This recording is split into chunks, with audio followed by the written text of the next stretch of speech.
Review, admit all.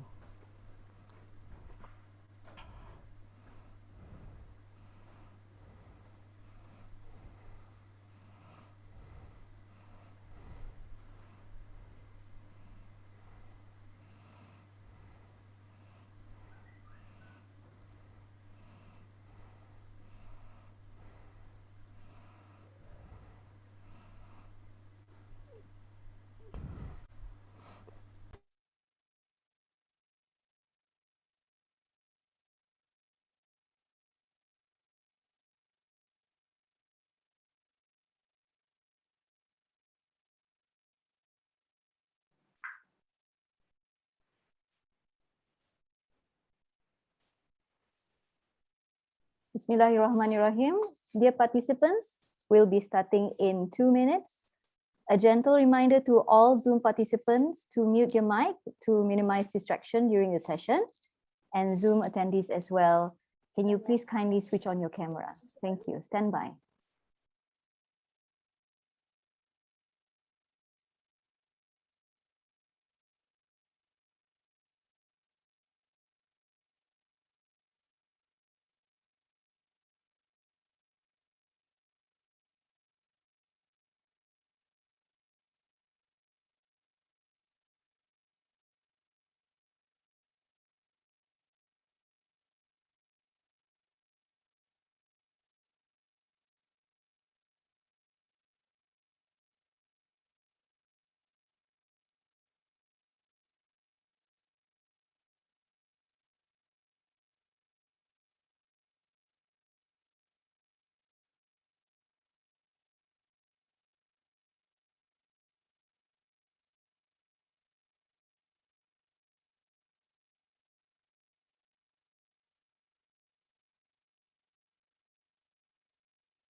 Bismillahirrahmanirrahim. Assalamualaikum warahmatullahi wabarakatuh, and a very good afternoon to Pengiran Dr. Haji Muhammad Khalifah bin Pengiran Haji Ismail, Director General of Medical Services, Ministry of Health, Brunei Darussalam.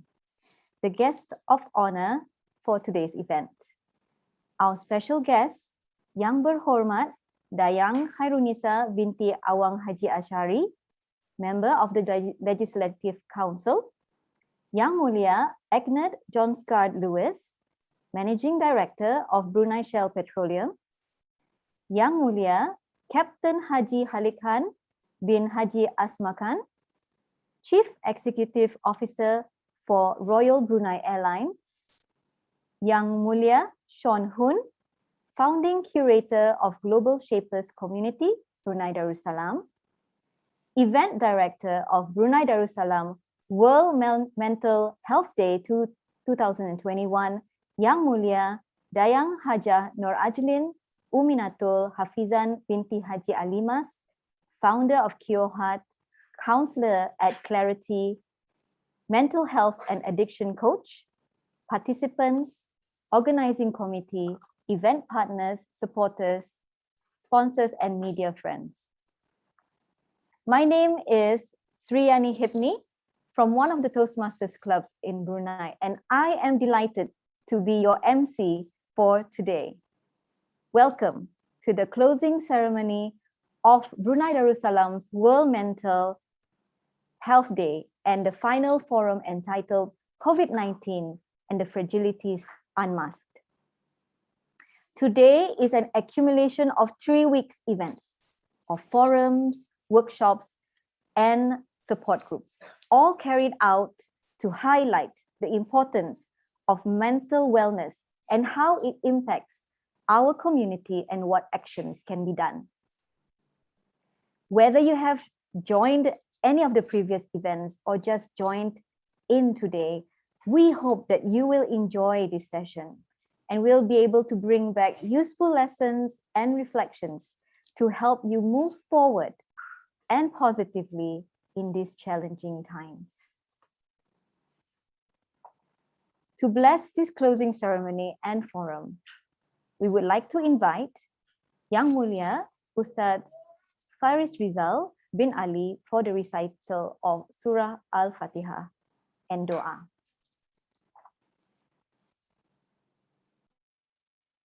آمين يا الله آمين يا رحمن آمين يا رحيم أستغفر الله العظيم الذي لا إله إلا هو الحي القيوم وأتوب إليه أستغفر الله العظيم الذي لا إله إلا هو الحي القيوم وأتوب إليه أستغفر الله العظيم الذي لا إله إلا هو الحي القيوم وأتوب إليه إلى شرف النبي المصطفى رسول الله صلى الله عليه وسلم وآله وذرياته أجمعين وخصوصا في هذا المجلس وبركته أوله وآخره وما بعده وآله وأصحابه الكرام الفاتحة. أعوذ بالله من الشيطان الرجيم. بسم الله الرحمن الرحيم. الحمد لله رب العالمين الرحمن الرحيم مالك يوم الدين إياك نعبد وإياك نستعين اهدنا الصراط المستقيم صراط الذين أنعمت عليهم غير المغضوب عليهم ولا الضالين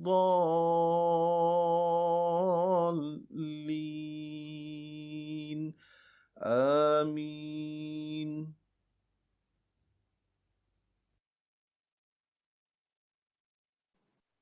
Amin Amin Ya Rabbal Alamin.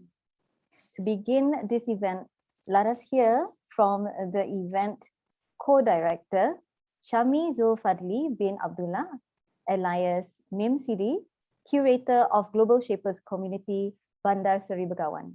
Over to you, Mims.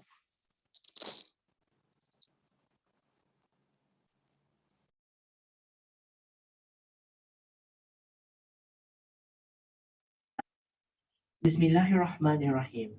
Our guest of honor, Yang Mulia Pangeran Dr. Haji Muhammad Khalifa bin Pangeran Haji Ismail, Director General of Medical Services, Ministry of Health.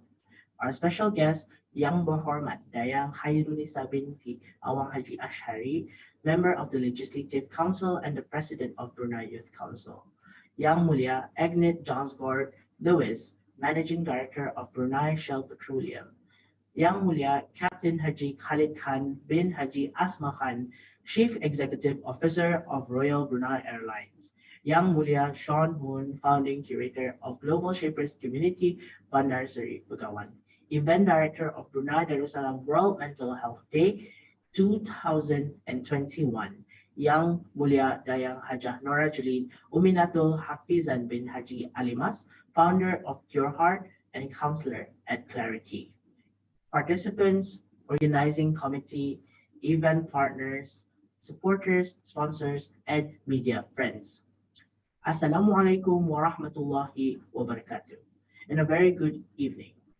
My name is Shahmi Zulfatli bin Abdullah, the curator of Global Shapers Community, Bandar Seri Begawan. We are a part of the committee organizing this array of mental health programs in conjunction with World Mental Health Day 2021.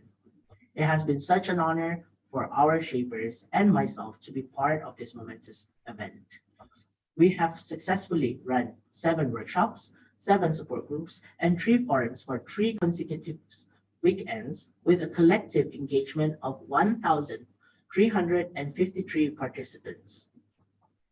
In 2020, the scoop reports about 1.5 of the Brunei population suffering from mental illness. The Ministry of Health highlighted that anxiety, depression, and social isolation increased due to COVID-19. With this said, I am very proud that we are able to reach this many participants with the aim to provide resources and tools for those who wish to seek help and for those who want to learn so that they can help others. Global Shapers Community Bandar Seri Begawan aims to empower the youth for the future, focusing on enhancing their skills and their employability. The main issue with mental health is that there are stigmas present which may prevent young employees from moving forward to find new opportunities. The National Alliance of Mental Illness emphasizes that the lack of understanding often leads to victim blaming and discrimination. Those who have revealed their mental health issue often were given less opportunity for development. Therefore, they would prefer to hide their circumstances from their employers and colleagues, which affects various things from social relationships to work performance. Mental illness is an issue at global economic level. The Research University of Penn State estimates that the global economic cost of mental illness would be higher than 16 trillion USD over the next 20 years, which is significantly higher than the cost of any other non-transmissible disease. This, as economic evidence, mental health should no longer be regarded as unimportant and taboo. This was highlighted by Yang Berhormat Minister of Culture, Youth and Sports, Brunei Darussalam, and Her Excellency Australian High Commissioner in Brunei Darussalam in our opening ceremony. That there would be greater economic losses if we do not mitigate the situation right now. From a spiritual standpoint, Islam concerns and emphasizes greatly on the well-being, which includes our mental health. Protecting our mental health is in line with the Maqasid Sharia, which is to preserve deen, life, intellect, progeny, and wealth. This is to ensure the well-being of each individual and the harmony of society. Looking back at the programs that we held, it made me realize that we are not alone in this journey. Through the programs, we have seen people relating with one another and forming support systems. This was also seen within the organizing committee as they were encouraged to join these forums, workshops, and we also ran internal support group sessions to check in with our members. The positive impact was immediately shown with their level of productivity and quality of work. Global Shapers Community Bandar Seri Begawan is eagerly anticipating to work with interested agencies, businesses, youth movements, and any other organizations in our resolve to address this issue throughout the communities in Brunei, in hopes of creating a better mental health landscape. With that said, the World Mental Health Day 2001 will conclude with the next forum titled COVID-19 and the Fragilities Unmasked. This forum features trailblazers from Brunei, Malaysia, and Philippines. Echoing Yang Berhormat, the Minister of Culture, Youth and Sports, I hope with this forum we could have a more transparent discussion on how to navigate the mental health scene and learn from each country on the best practices so we could adopt these practices in each home nation. Lastly, Global Shapers, Community Bandar Seri Begawan, and I personally would like to extend our deepest gratitude to the invited workshop leads, support group leads, forum panelists and moderators, as well as our invited MCs. Our event co-organizer, Cure Heart, Vodka Consultant, and Clarity Sunurian Berhad. Event partner, Royal Brunei Airlines. Event supporter, Ministry of Health, Ministry of Culture, Youth and Sports, Australian High Commission in Brunei. Event sponsors, Brunei Shell Petroleum, Dill Coffee Trail, and Samima. And last but not least, fellow youth organizations and our dear participants. Wabillahi taufiq wal hidayah. Wassalamualaikum warahmatullahi wabarakatuh. Thank you very much, Mims, for sharing some of the outcomes of these last 3 weeks, it is also interesting to know how mental wellness and employability interrelates. Now, please everybody, help me welcome our guest of honor, Pengiran Dr. Haji Muhammad Khalifah bin Pengiran Haji Ismail, Director General of Medical Services, to deliver his remarks.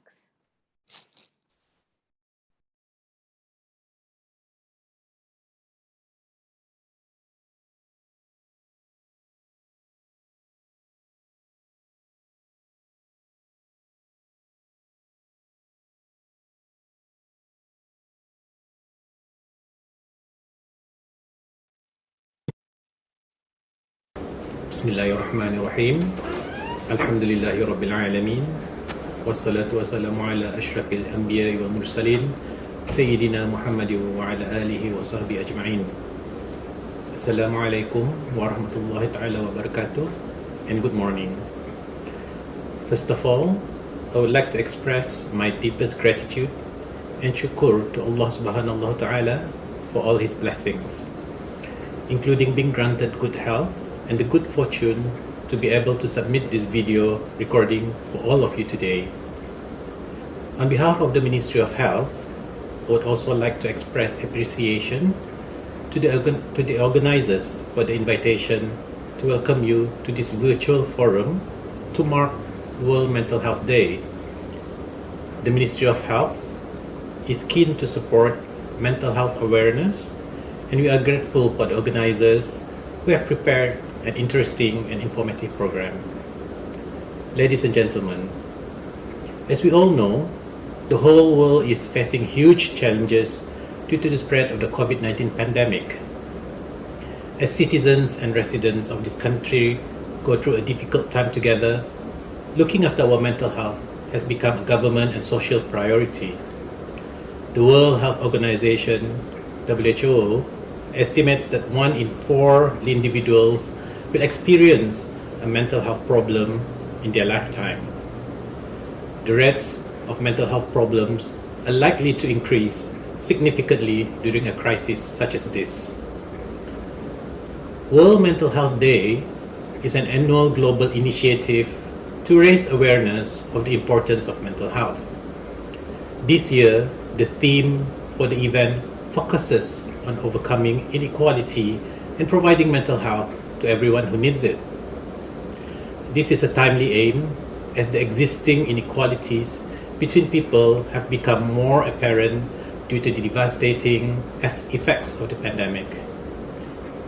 We need to make a joint effort across our community to ensure that everyone's mental health is protected and everyone is able to receive the care that they need. We hope that public forums like this will generate positive discussion about mental health in Brunei Darussalam. We would like to encourage our communities to support each other and to check on friends and family by telephone call or text messaging to make sure that they're okay. If anyone listening requires advice, or if youth just need someone to talk to, please call the Ministry of Health's Mental Health Helpline or Talian Harapan on telephone number 145. You will be able to speak to one of our trained advisors for assistance. I pray that all our efforts towards better mental health for our beloved nation will be made easy, insyaAllah. Wabillahi taufiq wal hidayah. Wassalamualaikum warahmatullahi ta'ala wabarakatuh.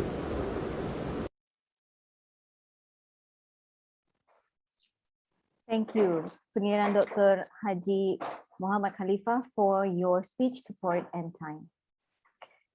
Okay, now everybody, it is now time for some photo memories. I would like to invite all of you who are joining us in Zoom to switch on your camera, and I will pass the control to the Zoom host to give instructions on our photo taking. Over to you, Zoom host.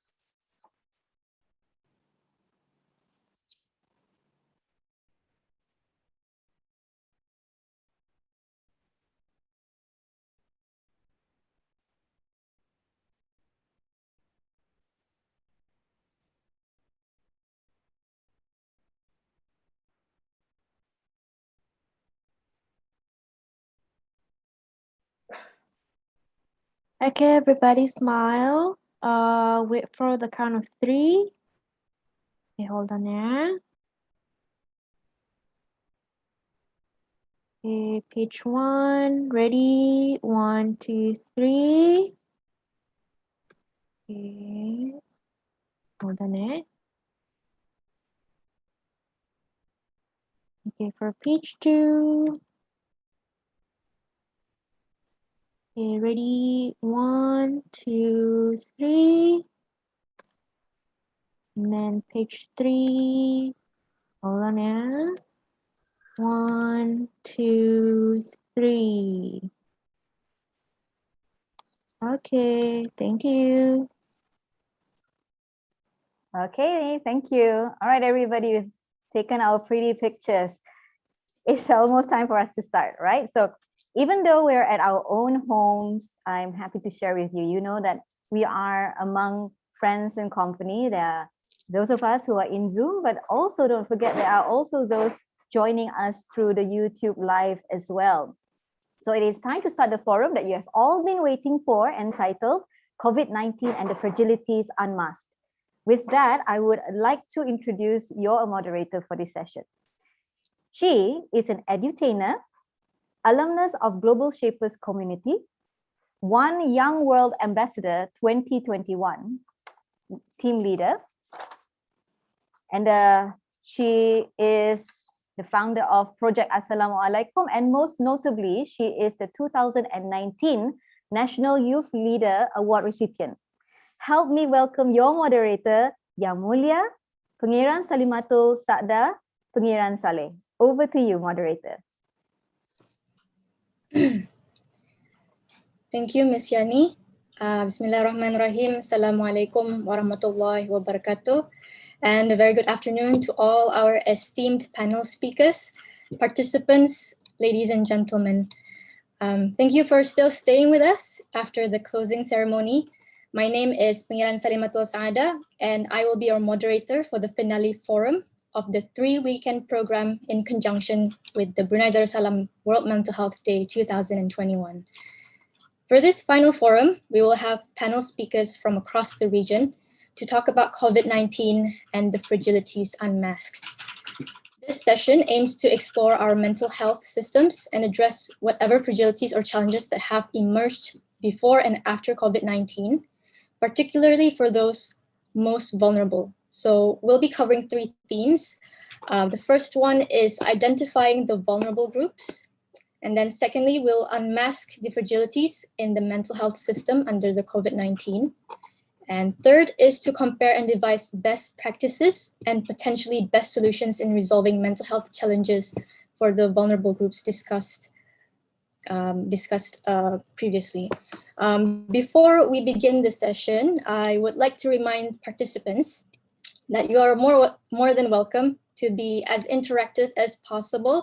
You may post questions questions via Slido as provided in the chat box by the organizer.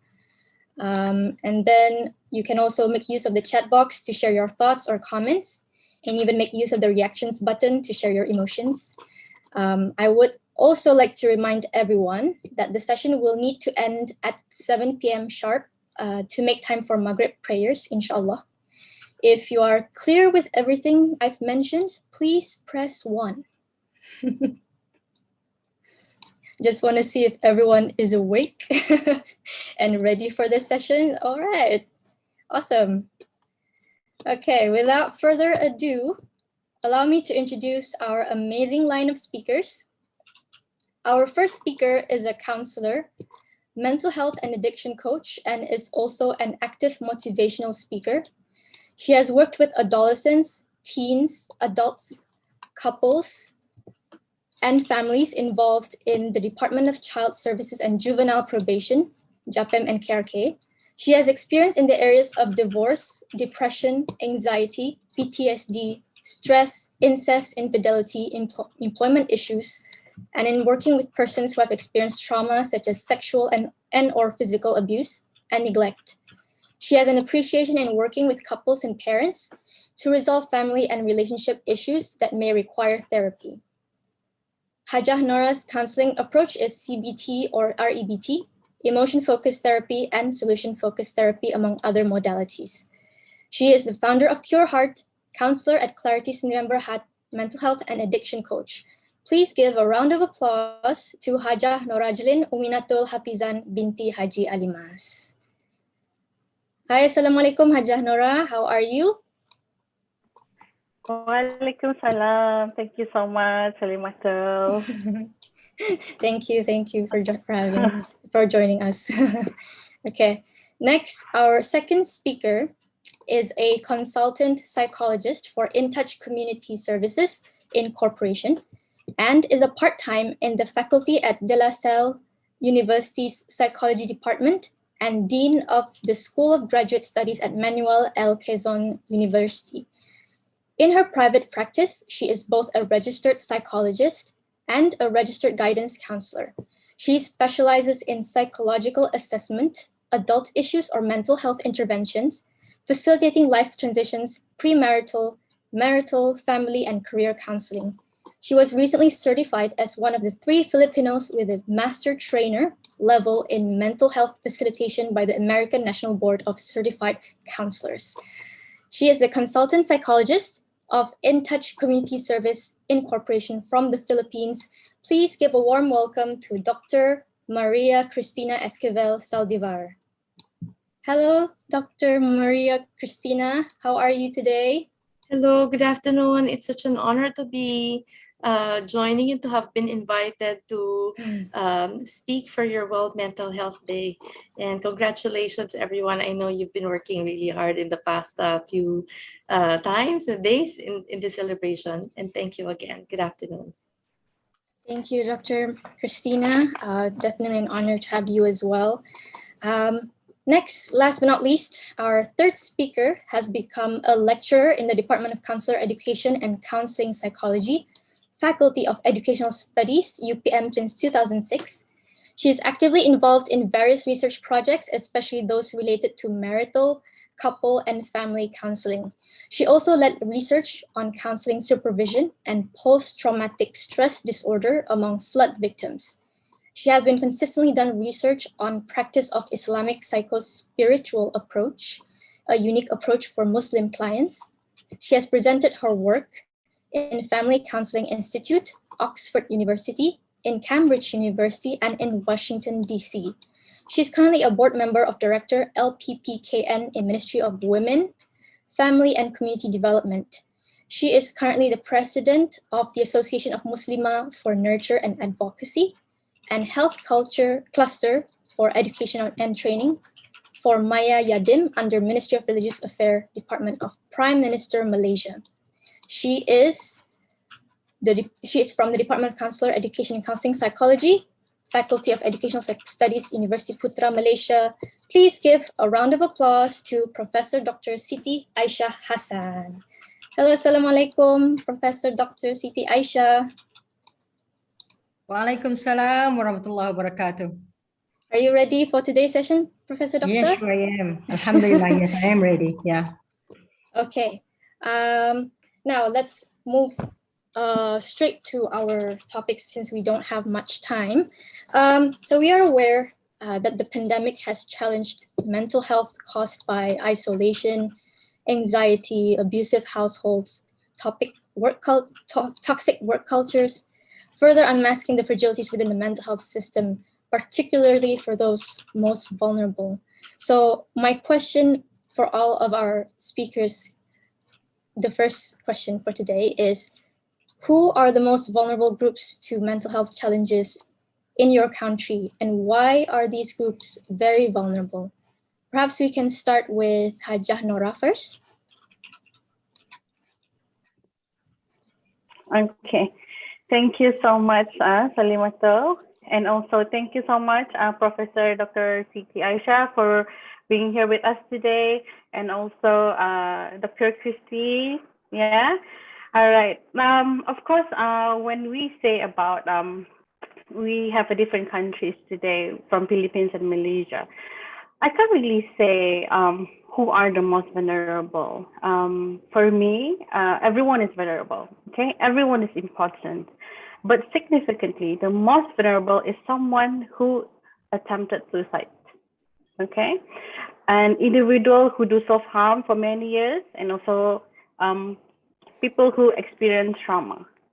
People who experience trauma is not just because of it just happened to them. Okay, it's because of they've been betrayed, neglect, abuse. They were being bullied. There's accident, miscarriage. There's a lot of things. Okay, but by all accounts, in Brunei at the moment, the serious mental illness, the vulnerable group is, we can say that severe bipolar disorder, yeah, also, and severe major depression. These are the main right now. And specifically, if we want to narrow it, because it's defined in DSM, yeah, people with these disorders comprise the bulk of serious mental illness. When we say that they are the people who have attempted suicide, like I mentioned just now, many of times.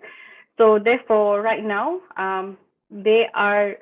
some of them have already been, they've undergone some treatment, but some are still doesn't want to go for treatment. So for patients or clients, yeah, who already undergo for a treatment, they might stay in, at the moment in Brunei, we call it psychiatric hiarong, yeah. But some people still have the stigma where they said, oh, people who stay in psychiatric, it's because of their orang gila, because they're crazy. But actually they're not, okay? And then I want to share with everyone today, every 40 seconds in the world, a person dies by suicide, yeah? Somewhere in the world. Suicide kills approximately around 800,000, okay, in a year. So what led to individual attempted suicide are because interpersonal relationship issues. These are the common issues in Brunei, okay? Because me myself, I'm focusing in marriage counseling. So therefore, there's a lot of clients, they have attempted suicide. They try to kill each other, their spouses, even in front of me. I have encountered a lot, where they're shouting, you know. I can say that my experience also, a lot of, I carry a lot of people's secrets, yeah? So this is why I can say that they are very vulnerable. Not just people who undergo divorce, but also middle age, yeah, for students.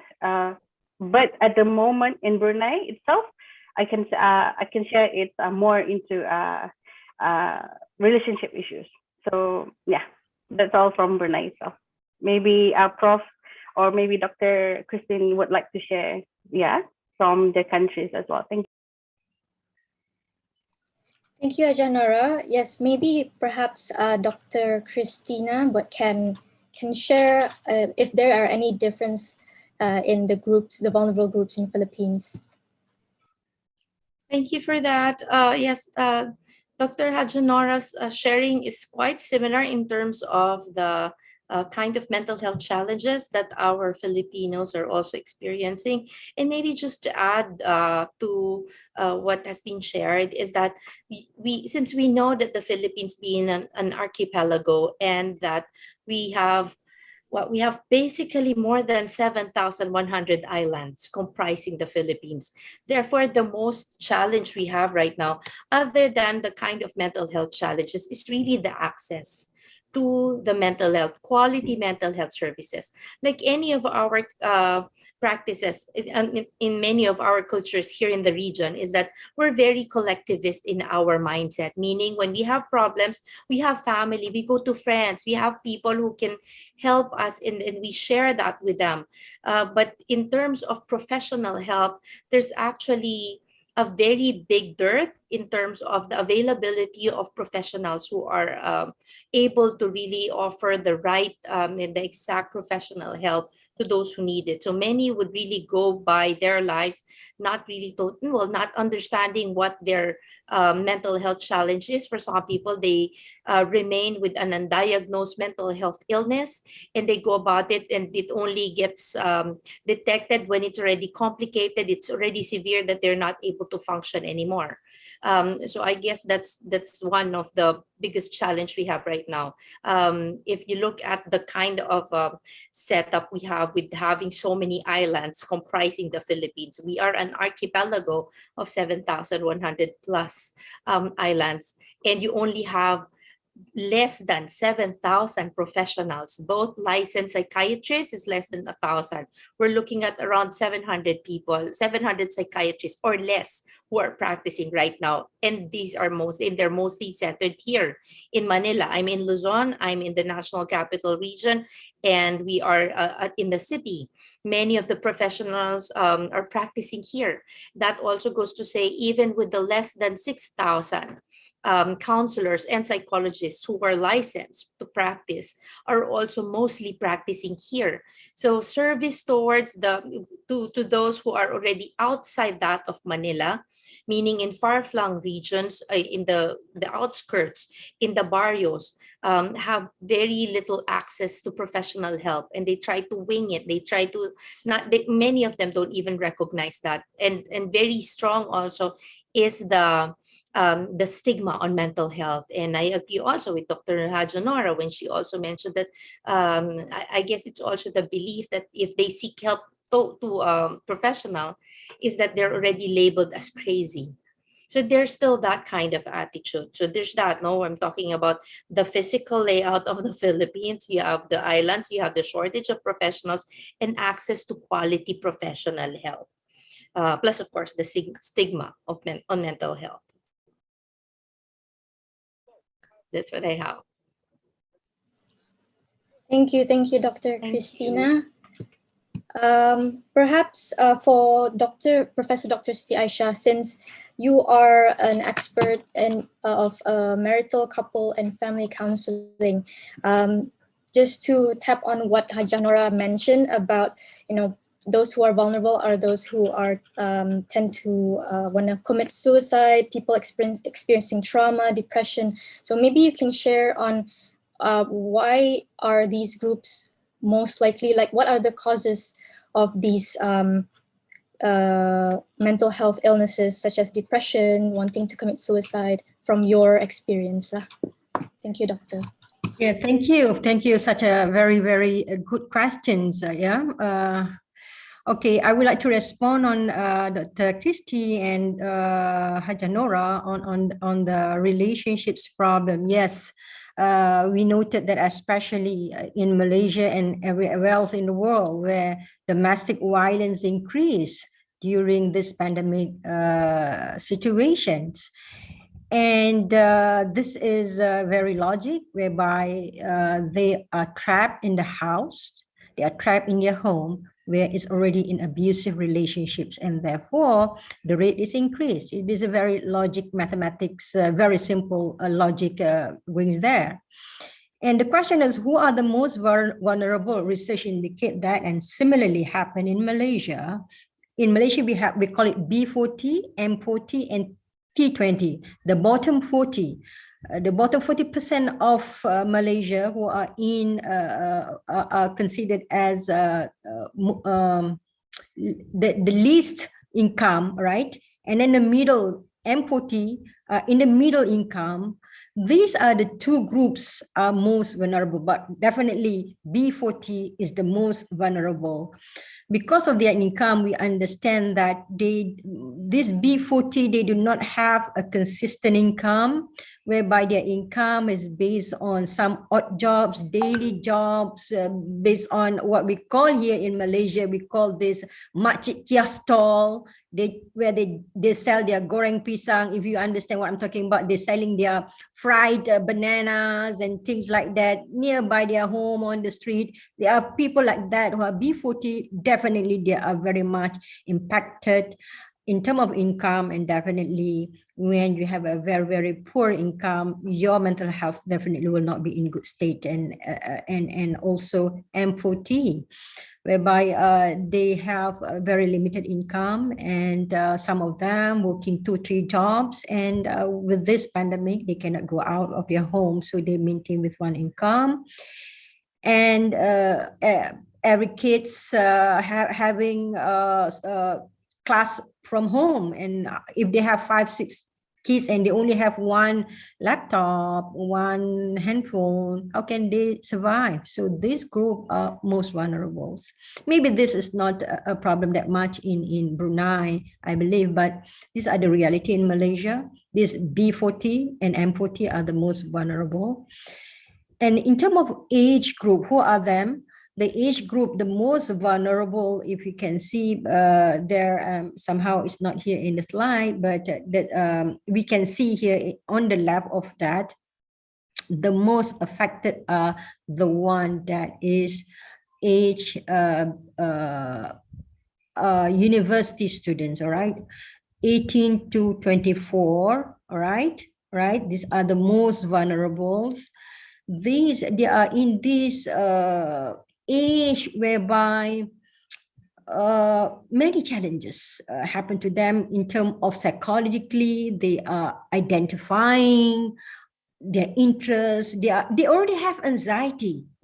Shall they have any work after they graduated? And with this, with this pandemic, COVID-19, things are very uncertain, and this has posed more anxiety, and they become depressed. And sad to say, to some extent, this group are the most vulnerable, and in Malaysia, this group are the highest who committed suicide, or something that we don't want to say that, but that is the reality. All right.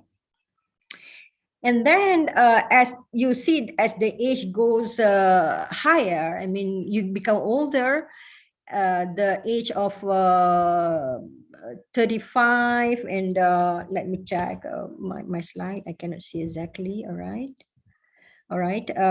As the age 25 to 49, they become less vulnerable. About 48.9% of them, these are having symptom of anxiety and depressive.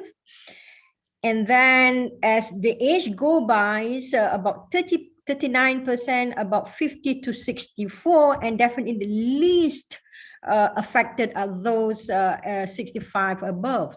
This is also another logic statistic.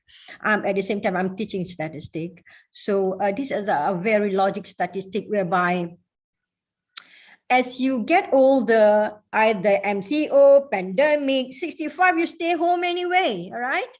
It doesn't really matter to them. And also they are very wise. They have gone through many challenges in their life. So they have seen what we have yet to see.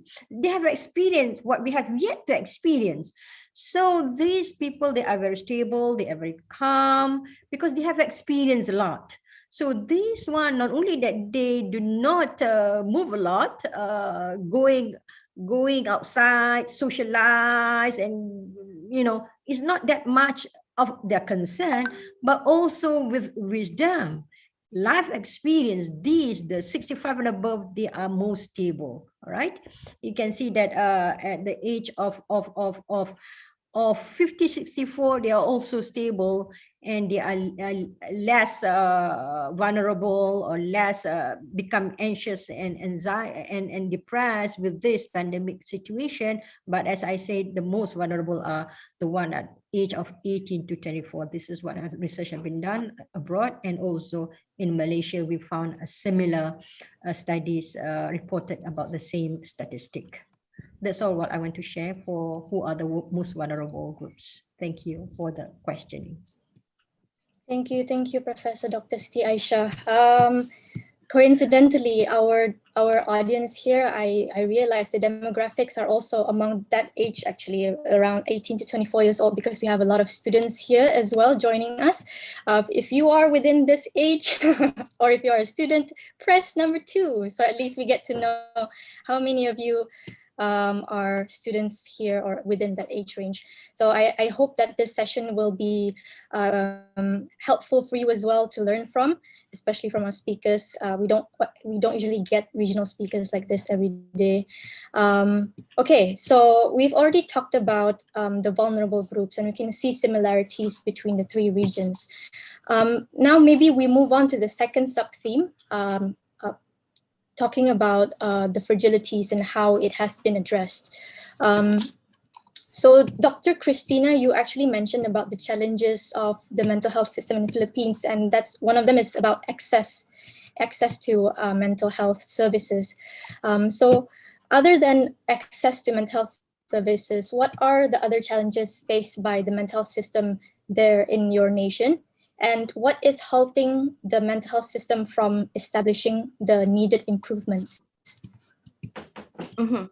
So maybe also I can share with you what has been done. Now, for currently, we are faced with challenges in terms of the number of professionals. But if I can also share my screen, I would like to also maybe give you an idea of in terms of not just the shortage of the professionals, but also because the country has, to be fair, in the Philippines, we have been trying to improve on the services because currently, as I mentioned earlier, even in the school setting, we're looking at just a few number of professionals that are licensed, both counselors and psychologists. Besides, if you look at just the number, maybe just to give you a more concrete idea, given that we have when I said less than 6,000 professionals, it's actually not an accurate number because as you can see, I'm both a licensed counselor as well as a licensed psychologist. Some of us who've been practicing in the field both got both licenses. Therefore, it's really not a one person is to one service provider or one professional. Usually, it can even be just one person providing that, which means that if you look at the kind of, even for the school settings, since I got the idea that Dr. Sito was also talking about students, is that even in a very relatively old statistics that we have on the number of schools, which is now more than double in terms of the number of colleges, universities, and elementary schools, is that there's a big dearth of the number of counselors and psychologists who can take on the job. We're needing, as I mentioned, if you look at the math, we're less than 7,000 professionals, and we're currently in need of 52,000 and more guidance counselors. What we are happy to share is that with what happened to the ASEAN integration is that we have moved in leaps and bounds in the country, especially both for guidance and counseling, as well as in the psychology field. In the past years, we were so glad that we started professionalizing just to address the ever-growing need for stronger and better quality of professional mental health, professional care, is that we passed on the law in 2004 for guidance and counselors to be a licensed practitioner. So the board exam was already placed. And then the Psychology the Psychology Act also followed in 2009, where no one can practice providing psychological services unless they are also licensed. And then eventually we were also happy, and I was one of those who became one of the resource person in the Congress part when they were drafting the mental health law, and it was now fully passed into a mental health law of 2017, where movement in the Philippines to really reestablish and strengthen mental health services in the country. And we are also looking at the Mental Health Act also has a provision where even the lessons, the curriculum of the mental health on mental health should be embedded from the start of preschool to basic education level. That way people are more and more trained and more have that change in mindset and attitude and perception towards mental health. And then, of course, I'm not quite sure how it is already in Brunei, Malaysia, and all our ASEAN country members, is that with the ASEAN integration is that we have completed our Philippine qualifications framework. Hopefully that can also engage the region for our mutual recognition agreement, where with the passing of and the agreement among us to have levels of professionals, we can already start sharing both our human resources with the mutual recognition agreement. We're also currently working on the career progression among counselors and psychologists in the country. These are the laws that were already put in place, and we're still working on the career progression and for now. And these were those done during the pre-pandemic times. When the pandemic hit last year, our challenge has now turned into, now that we have all of these laws, how then can we continually provide the quality of service? So what happened was, because of the fragilities brought by the pandemic, is that now given that we have professionals who are ready, our challenge now is how to, what we were challenged with last year is then how do we multiply ourselves exponentially so that we can reach out to as many of our countrymen who were needing mental health services and help. Because even in my practice, when we had all of these CQs, no?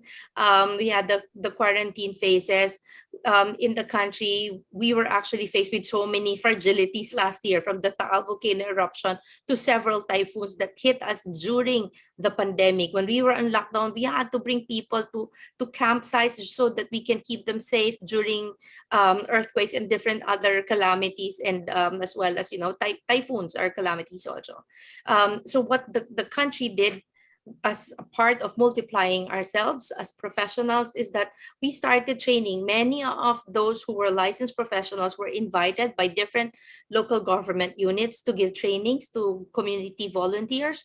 That way we can multiply ourselves for those people who can help, and we can engage them to be the frontliners, so that even when we are short of professionals, we have people who can already provide the mental health first aid or mental health psychosocial responses. So that's what we've done. Even the military, even our soldiers, the Philippine National Police also had their own trainings.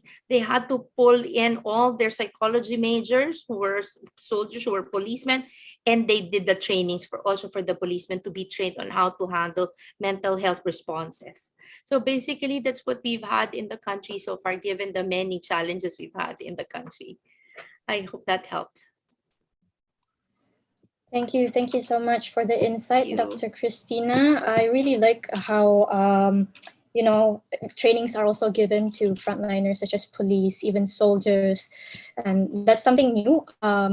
Since you mentioned about the pandemic COVID, so I think this next question is, I think I want to ask to Professor Dr. Siti Aisha. But before that, I would like to remind participants that you can post questions on the Slido link as given by the Global Shapers organizer.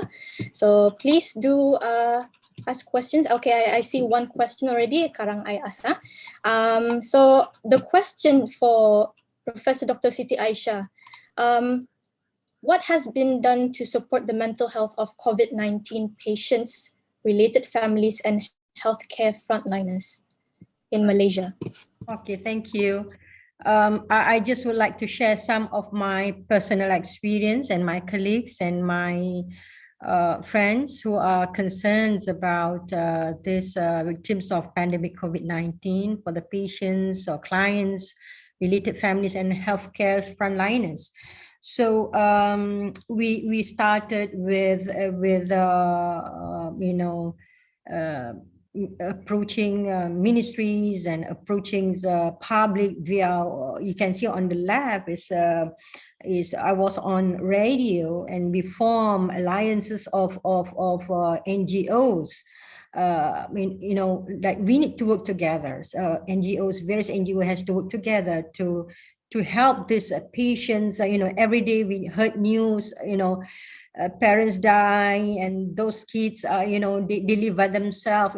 Every day, the moment I receive, I just can't, I really can't sleep well. The moment I heard that tears coming out, it become restless to me, and I just put myself, if I were the parents of my children, what would happen? Who will help my kids? And they still needs me. What I just couldn't imagine. I become very, very nights and days, it become very restless and sleepless nights until I have to do something, all right? I know that we have similar with Philippines. We have very limited access of mental health professionals. About psychiatrists, about 300 something in Malaysia, and numbers of registered counselors about 9,000. And impossible, the counselors all can handle all these situations. So we start to call for people for volunteers and having some exclusive discussion with experts. You see on your right side is the experts and and the moderator is one of the widower who experienced death, although despite it's not in COVID-19, but she personally experienced her husband passed away when she was 4 months pregnant and having 7 kids without fathers. So this COVID people die is really touch to heart, and so we organize. We have this exclusive discussion with head counselors of Ministry of Education, Puan Mazwin, and Dr. Haniza, who is the expert bereavements, and also Dr. Rozanizam is the specialist in children's and psychiatrists. So we want to help, but we want to make sure when we give help, we do not give instead of help, we give a detrimental help.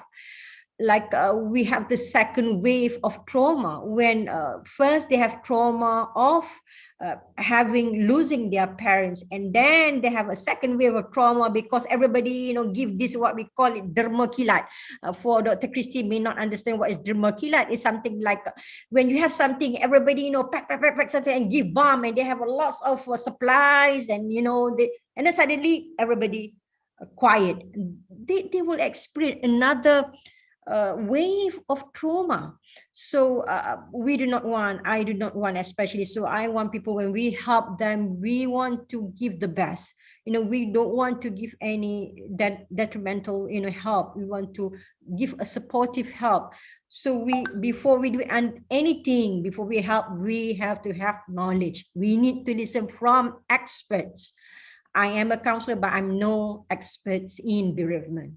So I do call them and discuss exclusively for those of my teams. We have to have certain knowledge on bereavement, all right?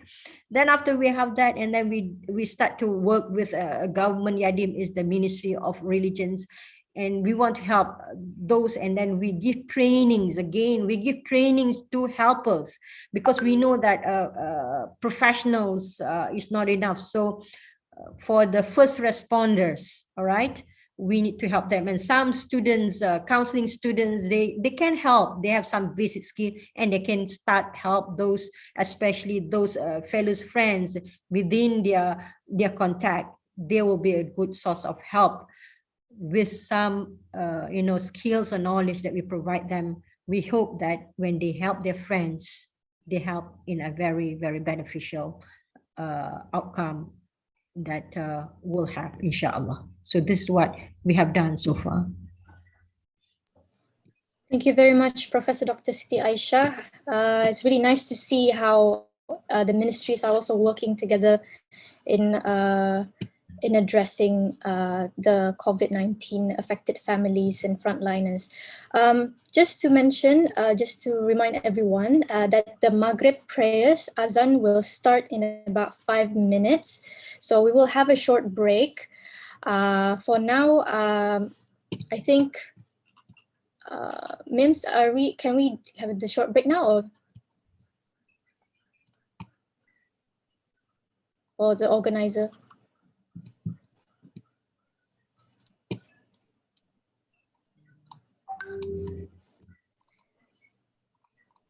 Okay, I think we can pause for a while, but just to give our speakers the next question, I will be asking Hajah Nora after this.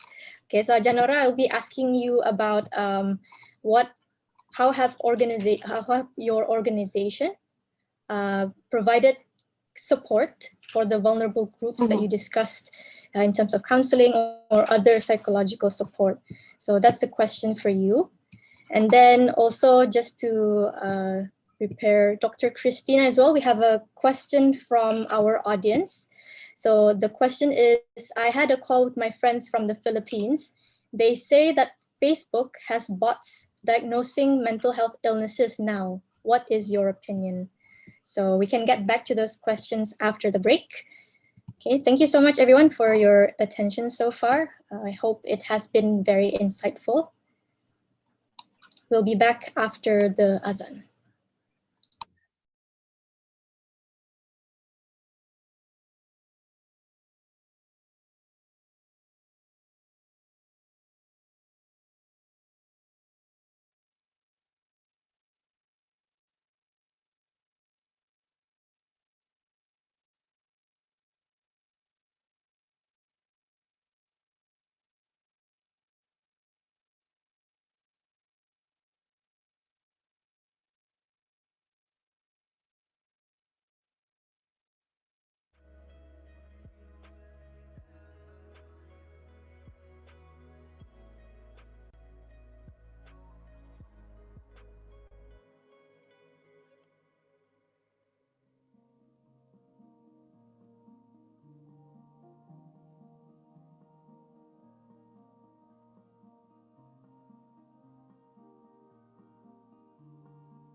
kaum muslimin dan muslimat, sebentar lagi akan kedengaran azan bagi menandakan masuk waktu bagi menunaikan sembahyang fardu maghrib.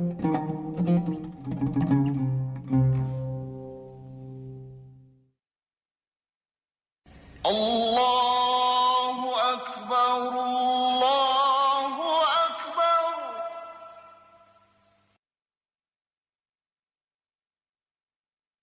Allahu Akbar,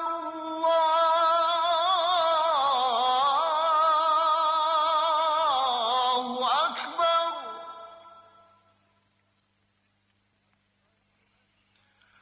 Ashhadu an la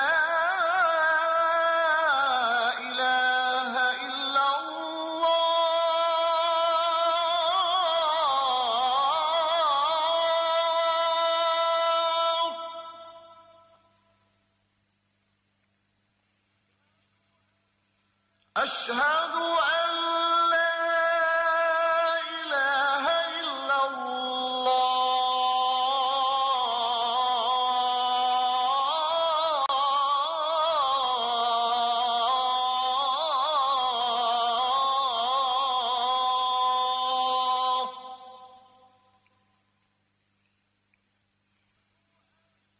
أشهد أن محمدًا رسول الله.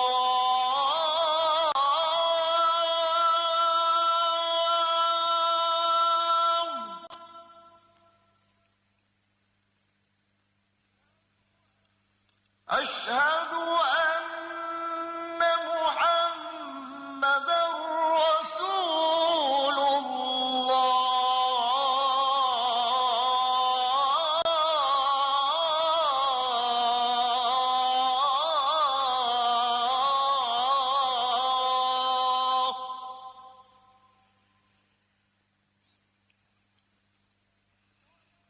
حي على الصلاة.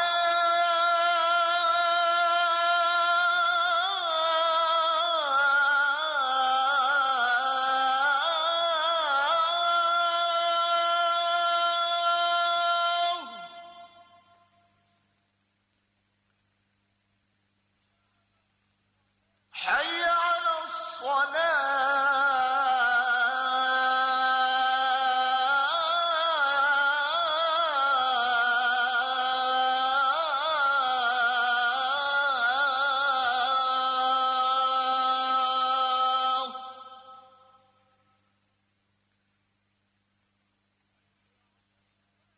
حي على الفلاح.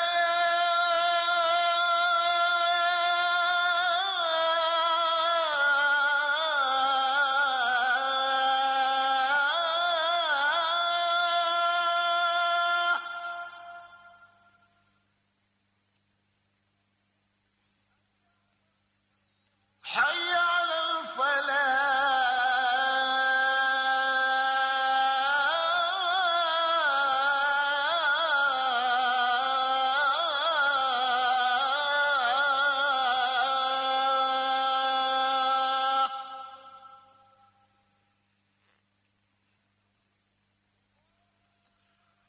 الله أكبر،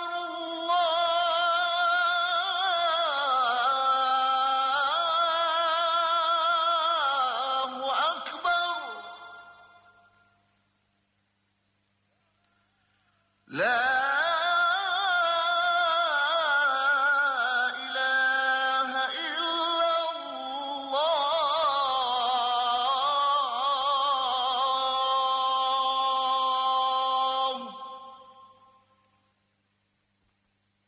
بسم الله الرحمن الرحيم. اللهم رب هذه الدعوة التامة والصلاة القائمة آت سيدنا محمدا الوسيلة والفضيلة والشرف والدرجة العالية الرفيعة وابعثه المقام المحمود الذي وعدته إنك لا تخلف الميعاد. رب اغفر لي ولوالدي وارحمهما كما ربياني صغيرا وصلى الله على سيدنا محمد وآله وصحبه وسلم.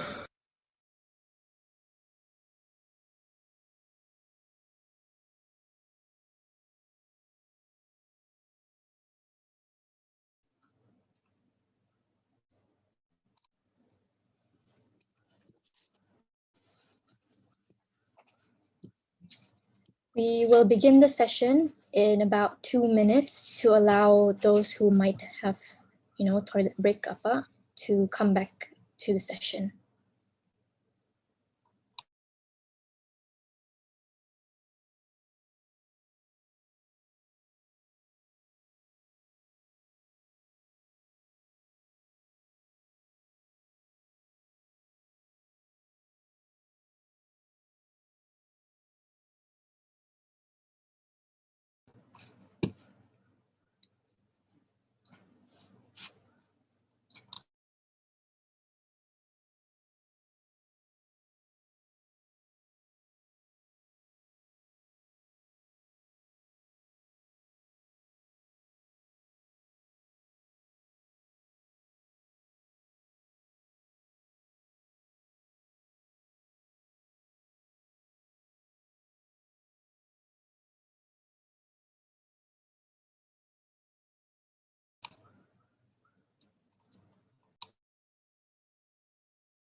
Okay, Bismillahirrahmanirrahim. Assalamualaikum warahmatullahi wabarakatuh. Once again, if you are ready, please press 3.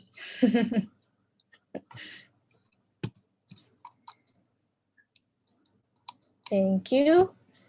I would also like to remind our audience that you are also able to ask question live. So if you would like to ask question verbally, you can use the raise hand function and wait for the MC to call you out, or even myself. Okay, so without wasting any more time, let's continue our session, going back to the question for Hajah Nora. So Hajah Nora, perhaps you can share about how have your organization provided support for the vulnerable groups that were discussed. So I know you are in Cure Heart, in Clarity, and also involved in JAPEM. So perhaps, you have so many experiences you can share with us.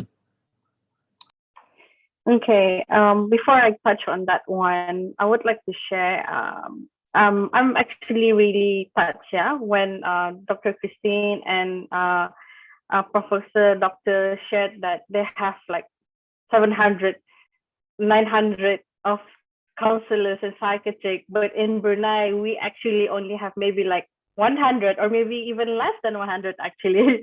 Looking at our population, it's quite challenging, actually, and we have very limited, I can say, professionals.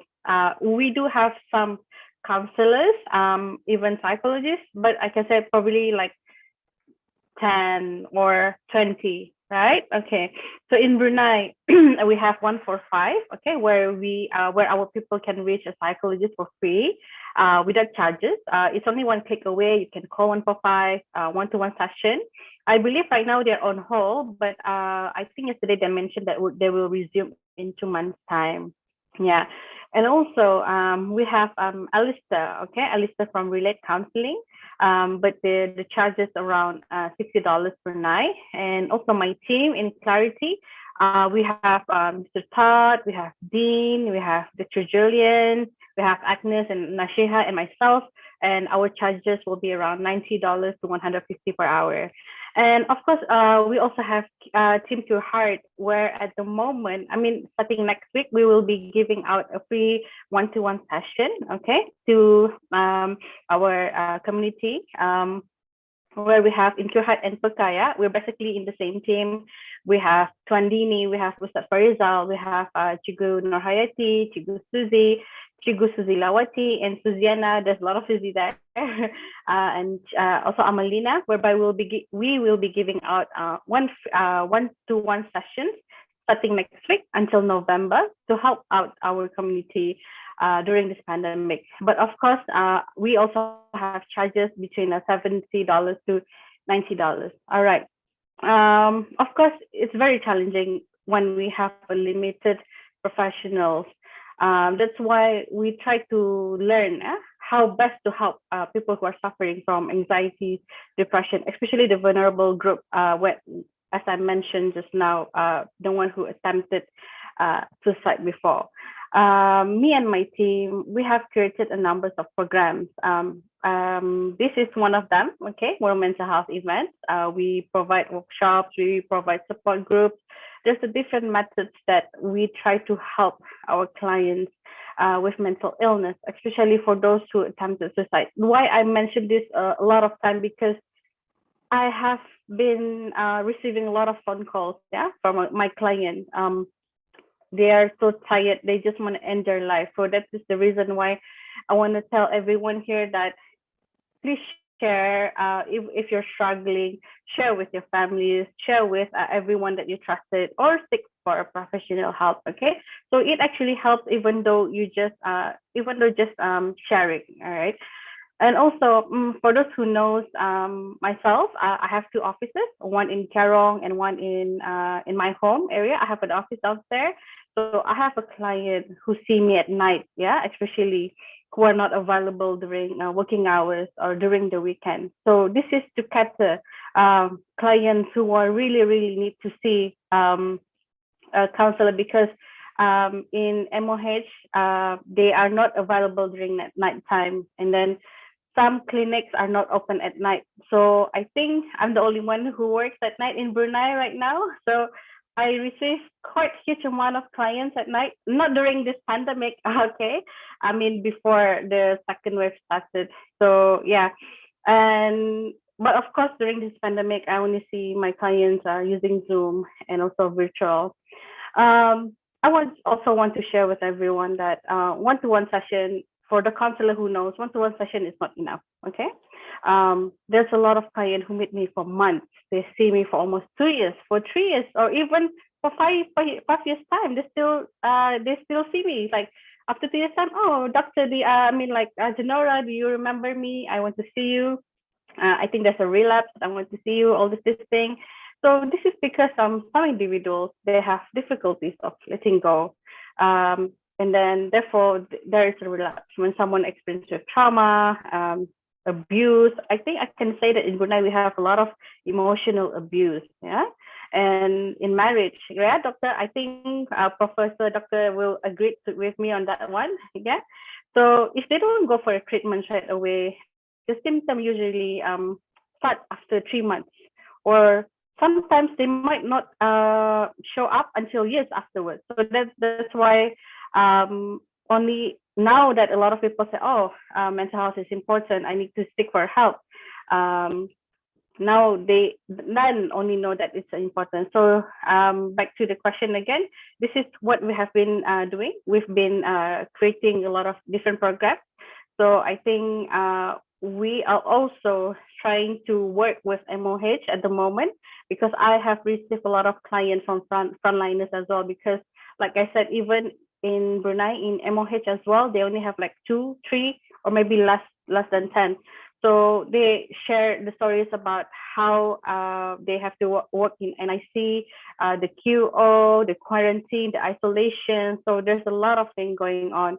So therefore, I think that is what I can share. Maybe back to you, Salimato. Thank you so much. Thank you very much, Hajah Nora. Really deep respect and salute to you for being the only one working at night and still helping our youth, especially. I would like to go back to the question on Slido. So we've addressed about the lack of access and also the lack of manpower in the mental health system. So, and then this participant mentioned about Facebook bots diagnosing mental health illness now. So maybe Dr. Christina, you can share your thoughts on the Facebook bots. Although right now, knowing that we're already in the fourth industrial revolution and we're going for artificial intelligence, we now have systems abroad where when you apply for jobs or you want to enter in a university, that you're not even talking to a person, you're talking to a robot, an AI. But when it comes to mental health, my personal stand there is that we can never be replaced because the clinical eye has to be there. So even if there are like Facebook bots that are already being utilized, I think that's a very risky service right now to avail of. In fact, we always would also recommend to our clients, please do not self-diagnose. We do have the DSM that's easily accessible now. We have so much access to information that it's very risky that sometimes I do have clients who would come to me with their own self-diagnosis, which actually usually turns out differently because in different manifestations, and we do know and we all agree as professionals that there are a lot of other considerations to make before we can even reach a diagnosis.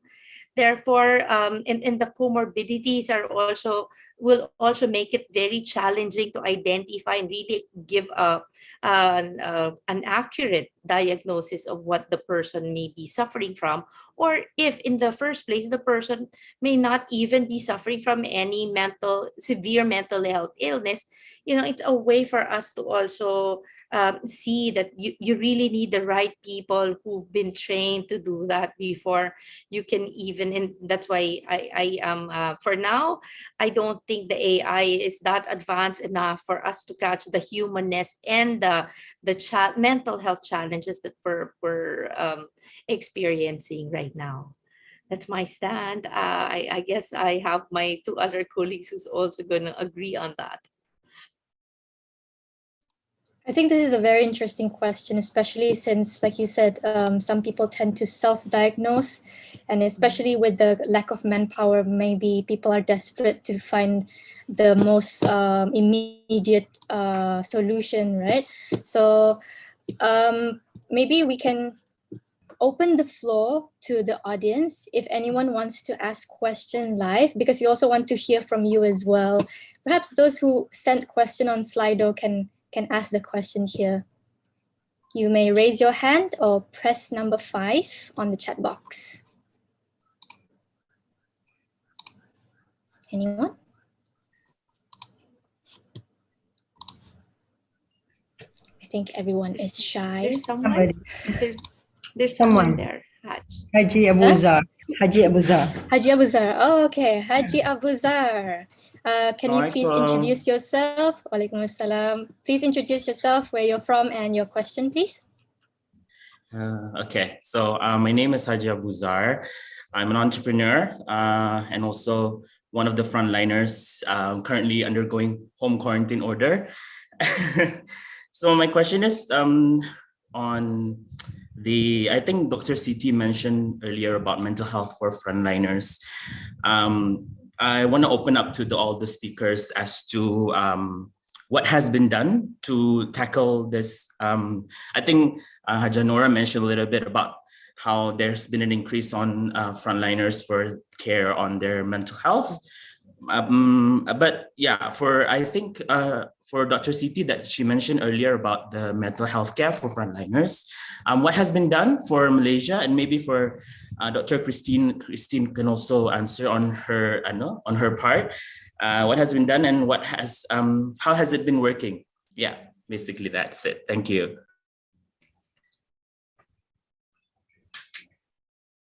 We can maybe start with Professor Dr. Siti Aisyah first. Okay, thank you for questioning about how do we help the frontliners. And as we know, they have sacrificed a lot, and definitely we want to help them, all right? So they are very, very, very highly likely to experience burnout, all right? This is very, very, again, a very logic. When you have more challenges than resources, definitely you will have burnout. So how do we help them? Definitely we will show support in many ways, all right? And we also advocate of self-care, right? So I'm just about soon in a few days, in few weeks, I will be sharing and publishing on self-care. Self-care, which is research conducted with my master's student on self-care for counselors, and which is I extended into helpers. So those not only are counselors who have experienced this burnout, so I extended into the frontliners and all the helpers of experiencing most likely experience the burnout. So self-care is a very important part in our life as mental health professionals, as frontliners. In helping others, we have to make sure that we help ourselves first. How can we help others if we are not in good situation, if we are in depressed or we are ourselves anxious? So as what I said, when I experience, like families members in a very close, I experience death, and I have this like sleepless nights, and so I have to do something. So I start to talk with colleagues and friends. What can we do? So we gather together and do some effort. So I believe that we are all human beings, and no matter what, who are you? What is your professions? We are all subject to be vulnerable, as Hajanora mentioned said just now. Everybody is vulnerable. COVID-19, they do not know if you are counselors, if you're psychiatrists, you're frontliner, you will not be affected. No, everybody is vulnerable. So we need to help everyone, and especially those frontliners, so that they know how to take care of themselves. This is what we call self-care. So inshallah, in a very, very few days, I will be publishing about self-care. I hope everybody can take benefits of my latest ebook coming up soon, inshallah. Wow, congratulations, Professor Dr. Siti Aisha, for your ebook. Maybe Dr. Christina also can share your insight as well on this topic, on this question. Yeah, sure. Before that, also congratulations, Dr. Siti. Looking forward to having access to that book. But yes, I do understand, and also taking off from Dr. Siti's answers, that it is we're all in agreement that we also as professionals, as mental health professionals, are frontliners. So in the Philippines, what we've done so far, I am with In Touch Community Services, or In Touch Philippines. Maybe just to also give you another stats, this time more on what we have experienced, maybe just for us to also see that it's not just, well, of course, the mental health professionals are also very much as affected as the overwhelmed number of medical health professionals. But maybe just to share with you what we have had, if you look at maybe what I can share with you, so that you can also see how much impact it created for us here in the country, is that we are a relatively old organization. We are In Touch is not one of the biggest. We do have the National Center for Mental Health, but being a 41-year-old institution, we have so far had our fair share of experiences in the mental health field. But as you can see, compared to the 2020 number of, if you look at the table down under the graph, is that you will see how much we have increase in terms of the number of clients we see from last year to now. It has doubled the number. Therefore, what we've done internally among us counselors is we started strengthening, both for counselors and psychologists in Touch, is that we started strengthening our peer supervision as well. We had to do it twice a month already when we have our own support among ourselves, because we recognize that we will need that break. Just as we're also providing more help for those who are frontliners, medical frontliners, we've done this knowing that if you look at it, we've had a steady increase, even that of the number of those suffering from anxiety, depression. We've had these numbers already, as you can see. And because of the doubled amount of work, we're also feeling overwhelmed. So in two ways, let me just share with you. For frontliners, mental health frontliners, among us, we started strengthening the supervision, at least giving us breaks. Even during the peer supervision, we had part self-care also among us. So we would usually have like short yoga or stretching or meditation activities before we begin with sharing and de-stressing also. So we do have that within In Touch. That's for our own health and benefit. But also outside, we extended to our medical professionals. When I shared that we had to come up with quickly a program for local government unit volunteers, those who are frontliners, as well as nurses, doctors, hospital employees of different local government units here in Manila, as well as in some other regions. So we went around, we trained volunteers, and they're the volunteers who helped in processing volunteers. We have what we call as the kumustahan. I'm not quite sure. I know it's quite near some of our language. When they say kumustahan, it's kumusta. It's how are you? We prepared that kind of program where we started looking at how we can encourage people, our professionals, our frontliners, to look inwards, have the breather, quiet down. It's more a program of also self-care. We highlight that at the end of the workshop as a way to give them ways to manage their stressors, their anxiety, the overwhelming number of patients they see. So we also train them for meditation or mindfulness activities as part of what we call as their mental health go bags.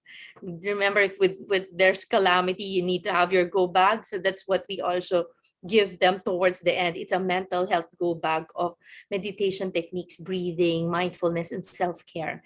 That's part of the Kumustahan program. You do have that word also, no? Kumusta? It's how are you? So that's how we start with that. Kumustahan. Okay, kumustahan, Is that right? yes. Yes, yes, Kumustahan. Dr. All Siti, right, good. kumustahan. So when you ask someone, how are you? Kumusta ka? So there, Oh. it's really to anchor them down to, oh nga, no, they usually say, oo nga, no, kumusta nga ba ako? It's really in English, yeah, come to think of it, how am I? So it helps them just anchor down and reflect back on how it is, because we tend to go on autopilot, having to manage as many of the clients we see. We need to slow down, catch ourselves, and we kumusta. No, we do kumustahan with one another. I hope that helped. Thank you very much, Dr. Christina. I really like that. Kumustahan, is that correct? Kumustahan, everyone? Or kumusta? Kumusta kayo? How are you all? Kumusta? Kumusta? Kumustahan is the program already. It's when you're asking how everyone is in that forum. So it's really kumusta. Kumusta? Kumusta? Kumusta? When you say hello, hello, kumusta? That's how it is in the Philippines. Thank you, Dr. Christina.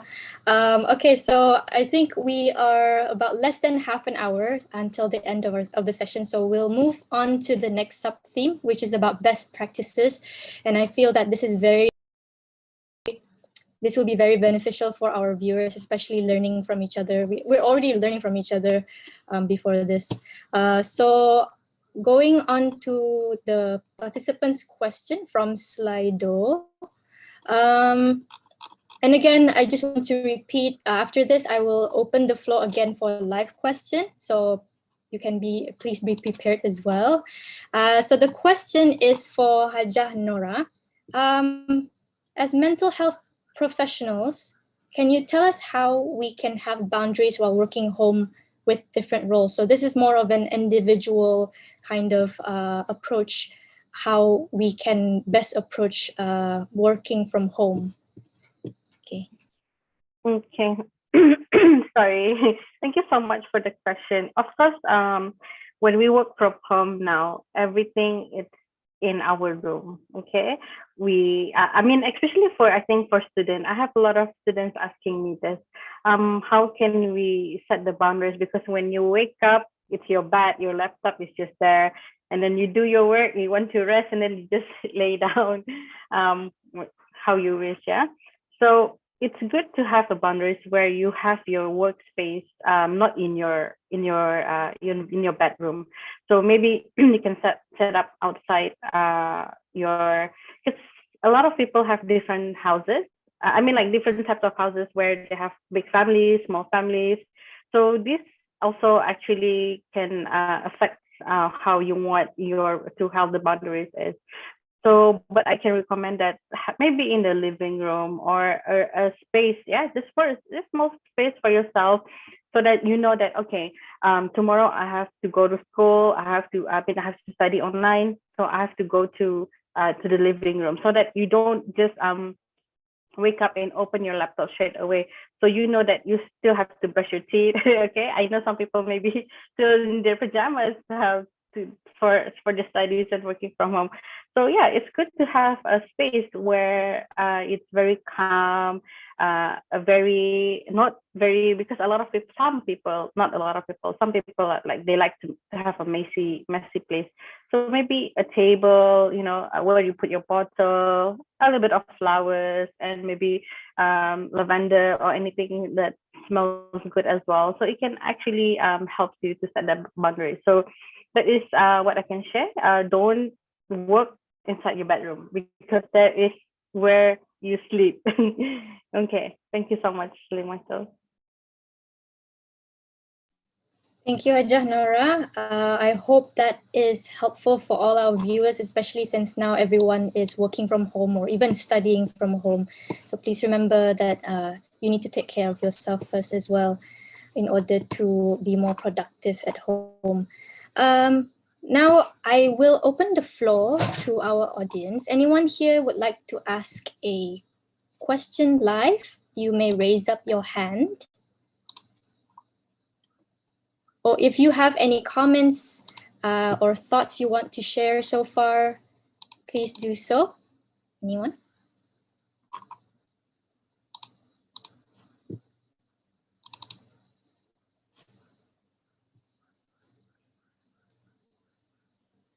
Okay, if there are no live questions, I'm just going to read out the question here from the Slido. So this is also along the sub-theme of best practices. This one is for Professor Dr. Siti Aisyah. How does your organization try to avail services to those digitally unconnected? So maybe if you know about indigenous groups in Sabah and Sarawak, how have organizations in Malaysia approached these vulnerable groups?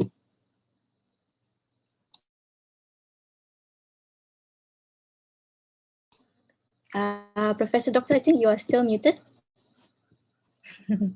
I'm talking to myself. Okay.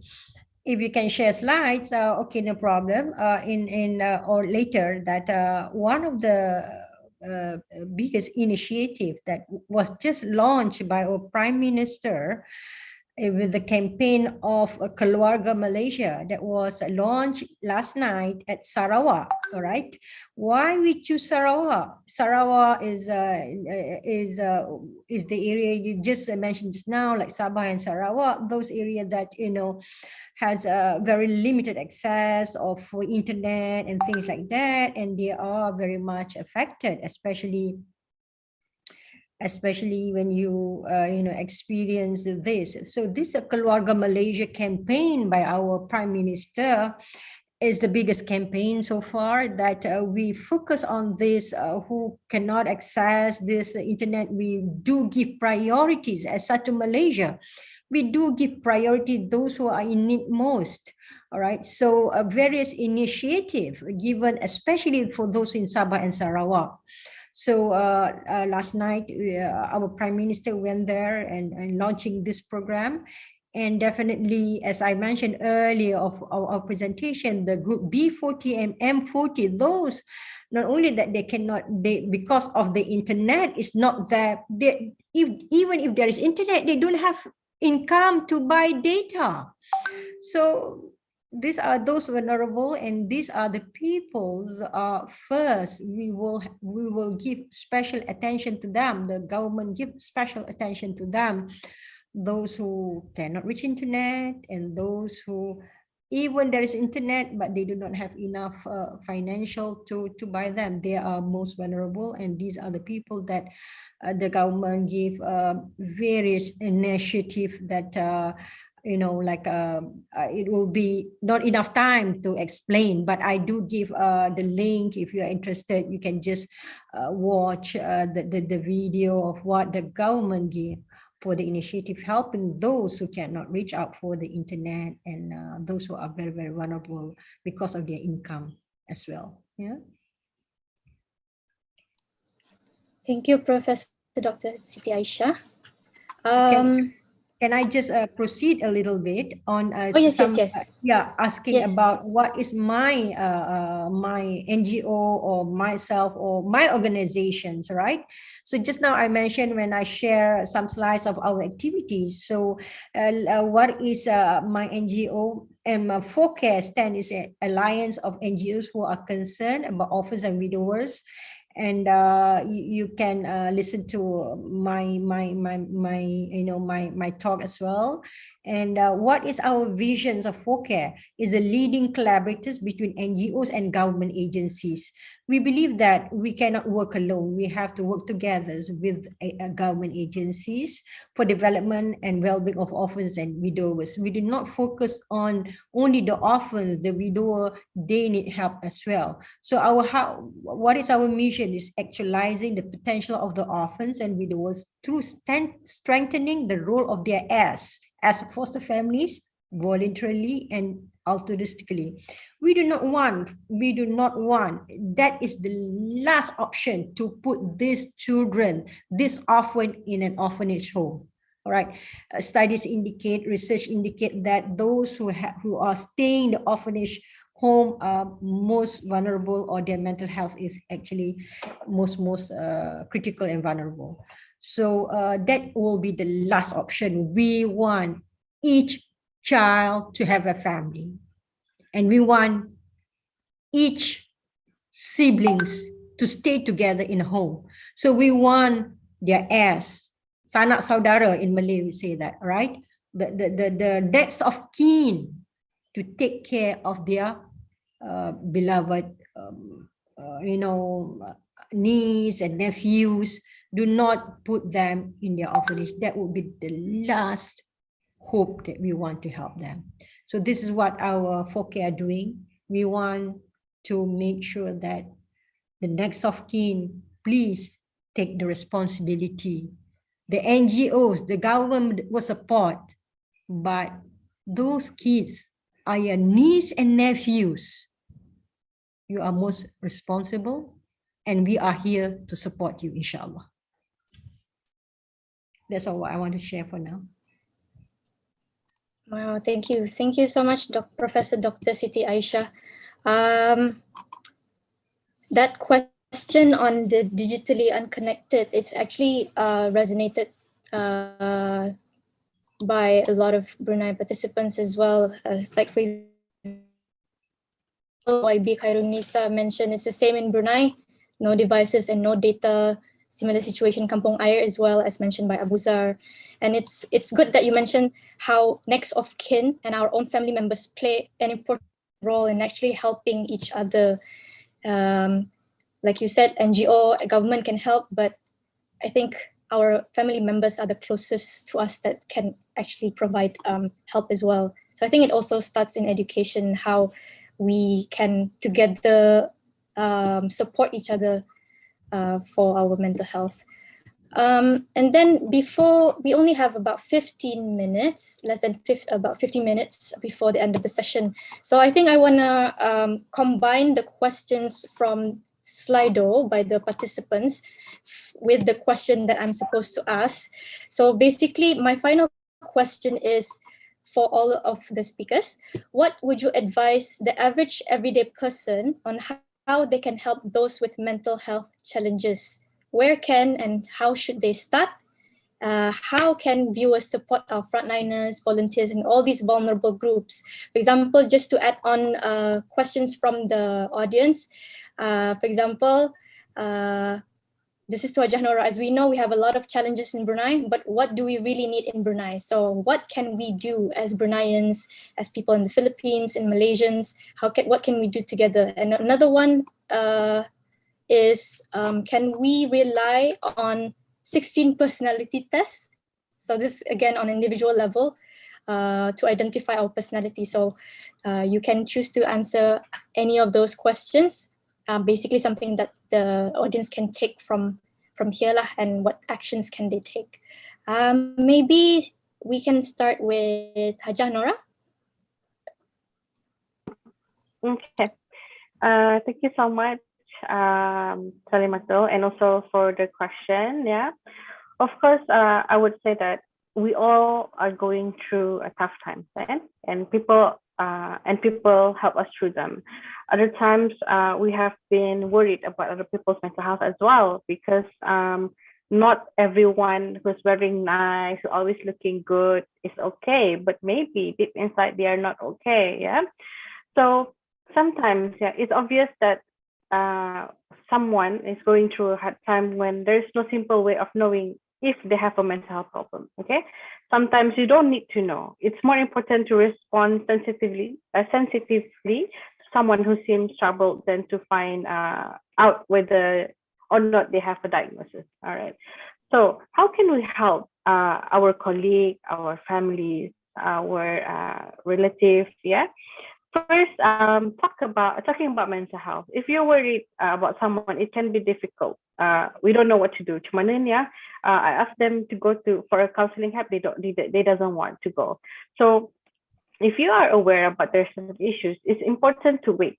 Okay, because not everyone are ready to go and seek for what do you call that? To meet the counselors. So that's why it's important to talk to them that there's always a first step. Yeah, first step to take when you know that they are going through a hard time, especially now during the pandemic. So I can share a little bit of 5 tips. Okay, set time. Set no distraction when you are trying to tell them. No judgmental face. Yeah, and let them share as much as they want. We don't have to say that, let them lead the discussion, okay? Don't put pressure like, oh, this is because you do that, this is because you're doing that. No, we don't do that to people who have experience of mental issues, yeah? And don't try to diagnose, because as mentioned just now, Dr. Christina, a lot of people try to diagnose themselves in Facebook and online in Google, anywhere, okay? Because there is a dust test that we can also do at first to actually know how severe it is, how mild it is, okay? And then also keep a question open-ended. Don't try to why don't you tell me how you're feeling? Why don't you tell me all this while? Maybe you can say, I can see you're feeling a bit low. Maybe you would like to share. Okay, so this kind of neutral language when we talk to someone who's having mental breakdown as well. And also talk about practicing self-care, as if they find anything helpful as well, okay? And try to listen carefully. What do they really want to tell you, okay? Repeat what they have said back to them to ensure you have understood it. You don't have to agree what they're saying, okay? But of course, showing you understand, validate their feelings, you already know that you're respecting and understand what they're going through, okay?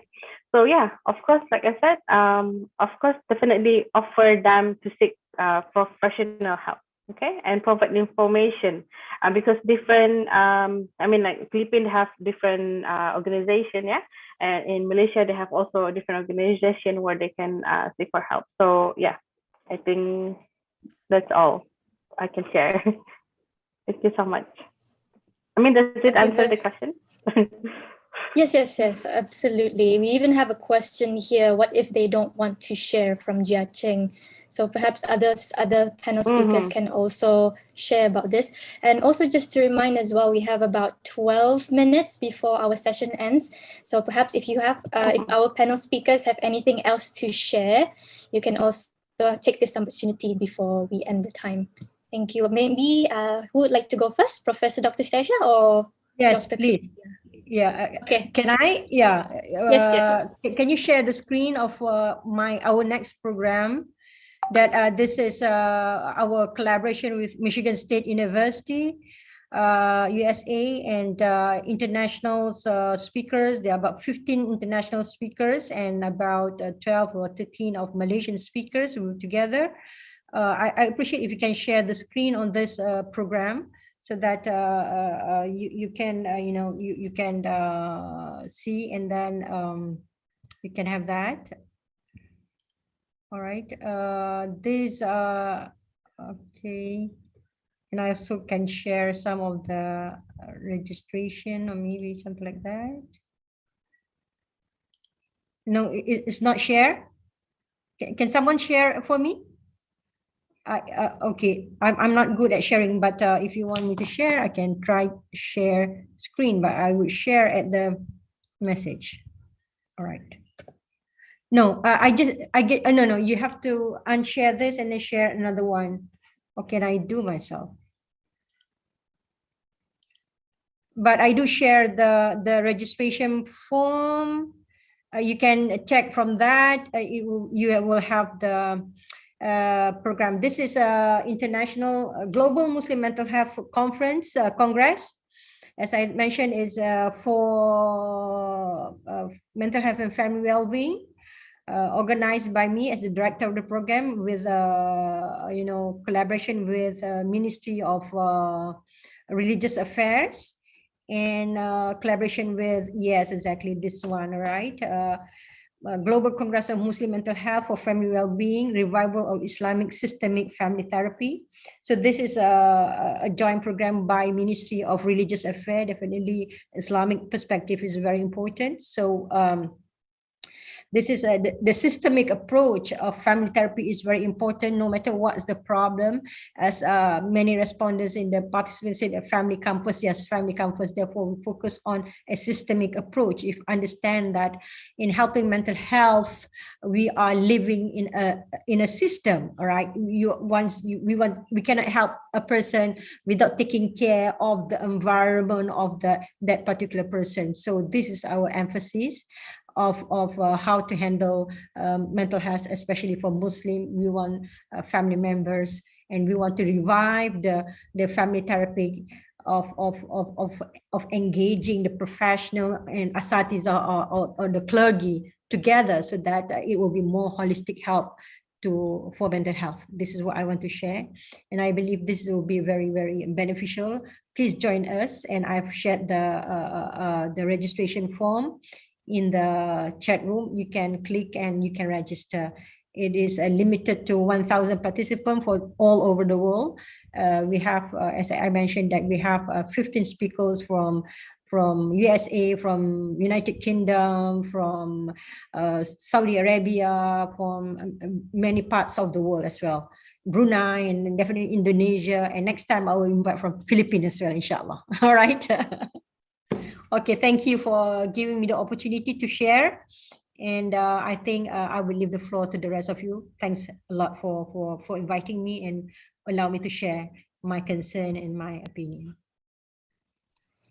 Thank you, Professor Dr. Siti Aisyah. For participants, if you have any comments, any thoughts you would like to share before the session ends and before Dr. Christina gives the final, her final speech, please do so.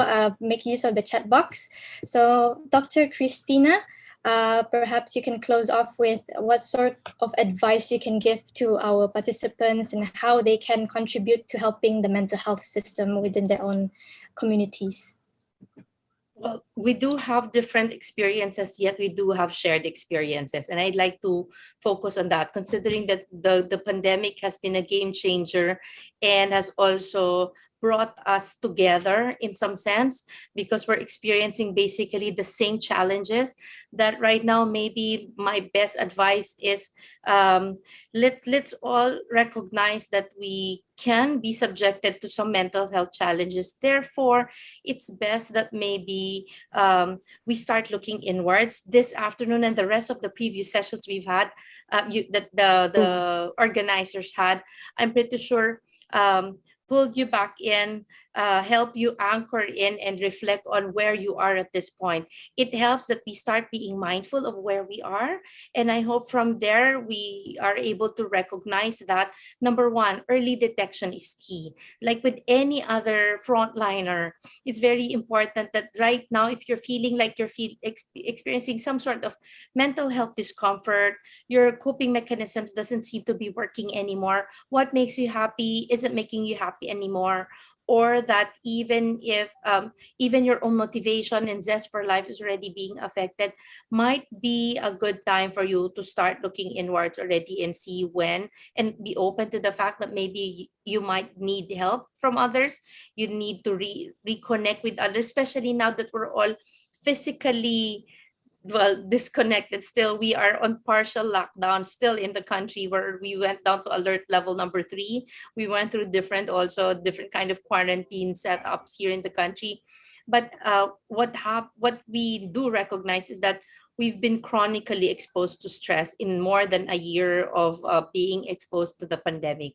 But because we've shared this experience, number one is, as I said, self-care, as Dr. CP did mention earlier, is that we make sure that we look inwards. Early detection is important. The next one is, if there are any one of you or friends or relatives, loved ones who are also suffering from mental health disorders or mental health challenges, it's best that we are able to recognize right now. Maybe before we even end, maybe some of you might even go and chat different crisis lines or hotlines that people can do.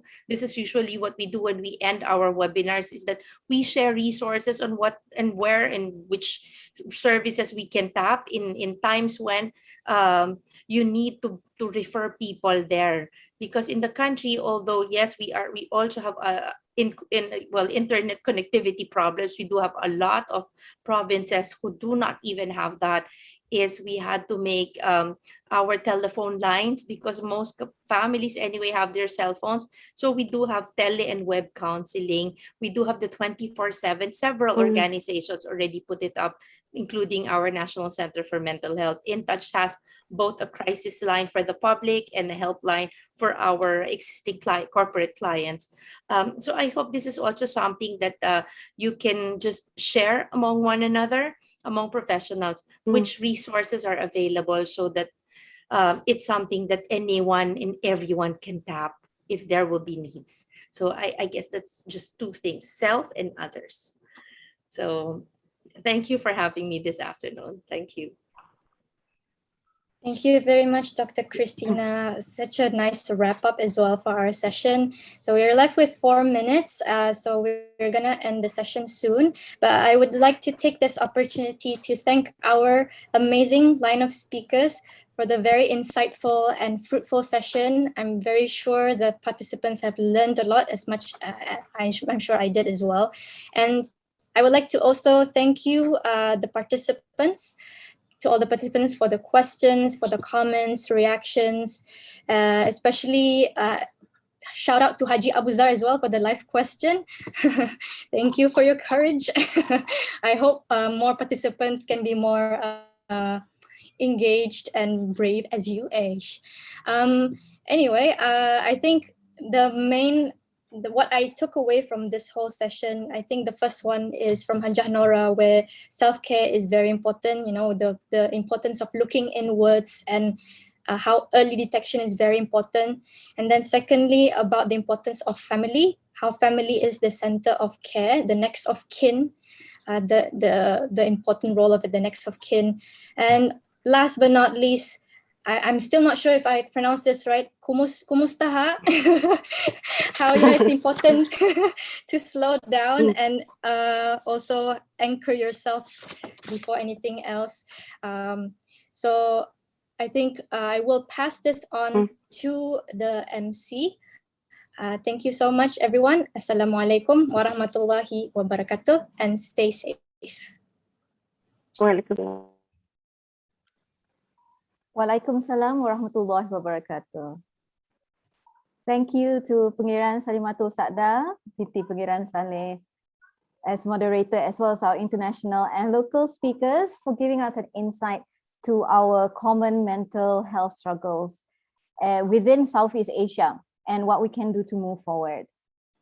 So for the organizers and myself, some key takeaway messages I'd like to also share again on top of what the moderator had said. The first one being who are the most vulnerable? What we heard from the speakers are 18 to 24-year-olds, those with low income family, and those probably who already have some traumatic experiences or have some already emotionally abused. So that's the first thing. The second thing is what kind of support has been done in Malaysia, Philippines, and in Brunei. What I found very interesting was in Malaysia, similarly to Philippines as well, the NGOs have also stepped up to support those who had gone through COVID or had lost loved ones through COVID. And that's very good to hear that they are being supported. And then also good to hear from Philippines that the government is also training other volunteers, such as including police and the army, to support in terms of mental health as well. It's very good to hear. From Brunei as well, we know that we have Talian Harapan 145, and it's also good to hear that until November, Kiohat as well as PECA will be offering one-to-one free consultation services to those who need them until November. And the third takeaway, I think we can agree here, is that it's also time to take care of ourselves as well, to look inwards, because maybe in not COVID situations, we can be strong, we know what cheers ourselves up. But when we find that those things cannot cheer us up any longer, then it's time to also look for help, even if it is just going to be your family members. It's useful to turn for help. You don't have to be strong. It's okay to say that you need help, right? And yeah, ask yourself. I really like that we can ask ourselves, "Kumusta?" Right? Are we okay? Right? And we also have our mental health go-to bags as well. And if we need more of that, I'm sure that there will be a lot of online resources. At the same time, we all with each other, we can turn to other people as well. Right, so before we end the session, the organizers would like to thank all of you who had spared your time to join us this afternoon to the evening for today, and as well as those of you who had joined us for the last 3 weeks. Be assured that from the experiences of these last 3 weeks, the organizers will write a summary report of a proposal of best practices. This report will be shared to relevant agencies and ministries with the hope that these best practices will be sustained for the betterment of mental wellness in our community. Before we part, we would like to thank our organizers and supporters: Kiohat, Global Shapers Community Bandar Seri Begawan, PECA Consultant, Clarity Sendirian Berhad, Event Partner, Royal Brunei Airlines, Event Supporter, Ministry of Health, Ministry of Culture, Youth and Sports, Australian High Commissioner, and event sponsor, Brunei Shell Petroleum, Dil Coffee Trail, Samima. Fellow youth organizations, and to our, of course, you, all our dear participants. We will close with a dua from Yang Mulia Ustad Farizal bin Ali to bless the knowledge that we have gained. The dua passing to the Zoom host. Amin ya Allah, amin ya Rahman, amin ya Rahim. A'udzu billahi minasy syaithanir rajim. Bismillahirrahmanirrahim. Alhamdulillahi hamdan katsiran tayyiban mubarakan fih. مباركا عليه كما يحب ربنا ويرضى.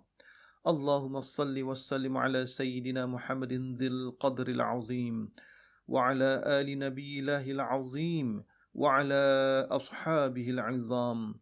اللهم إنا نسألك بأن لك الحمد لا إله إلا أنت الحنان المنان بديع السماوات والأرض ذو الجلال والإكرام يا حي يا قيوم.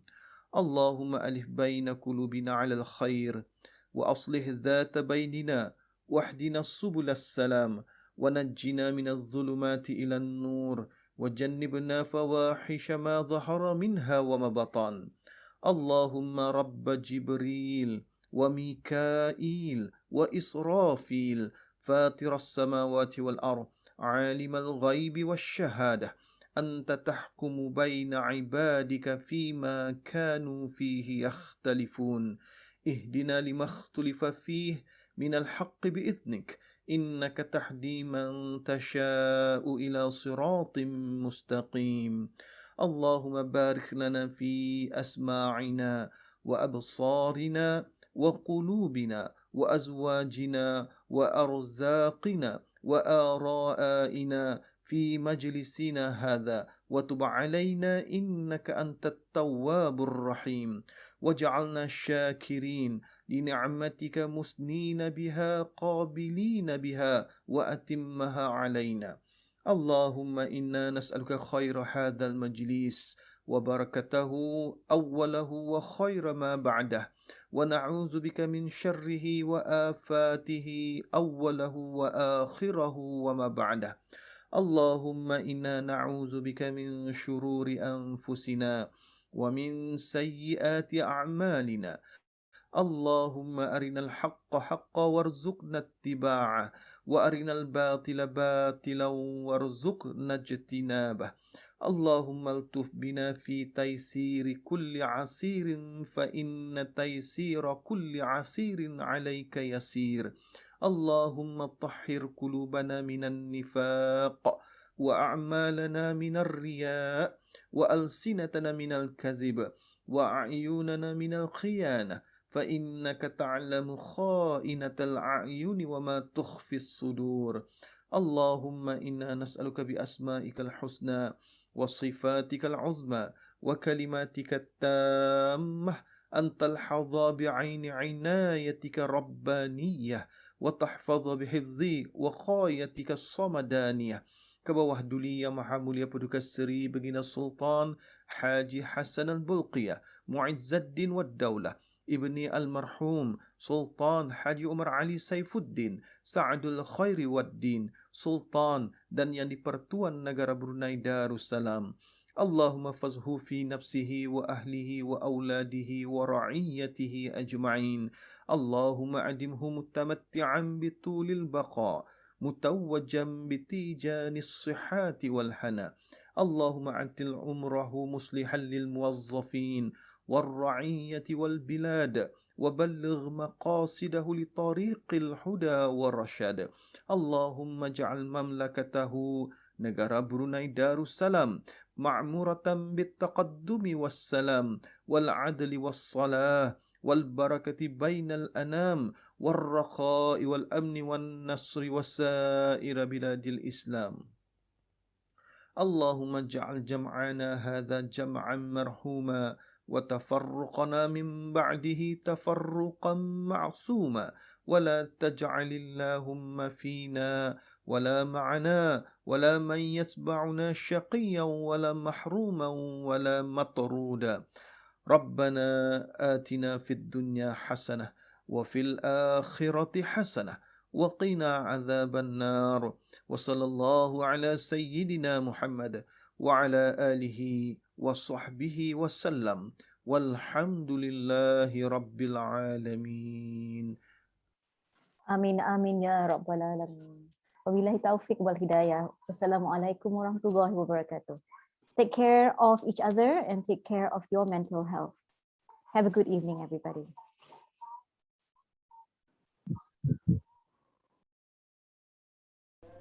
Thank you, everyone. Bye.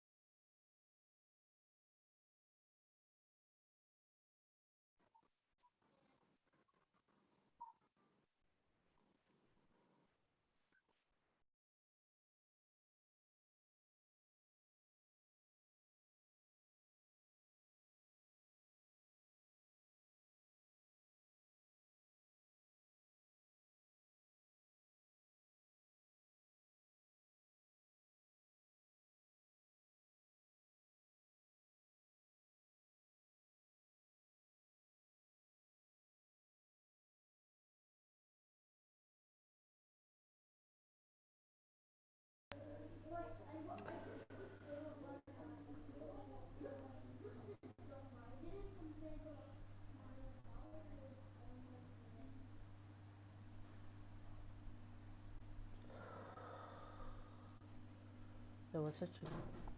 Hello. Hello. Well done, everyone. It was so good.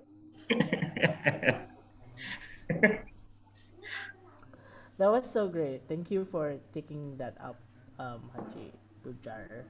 No worries. Are we still live? No, Oh. we're up. Right, we are actually. Excuse us.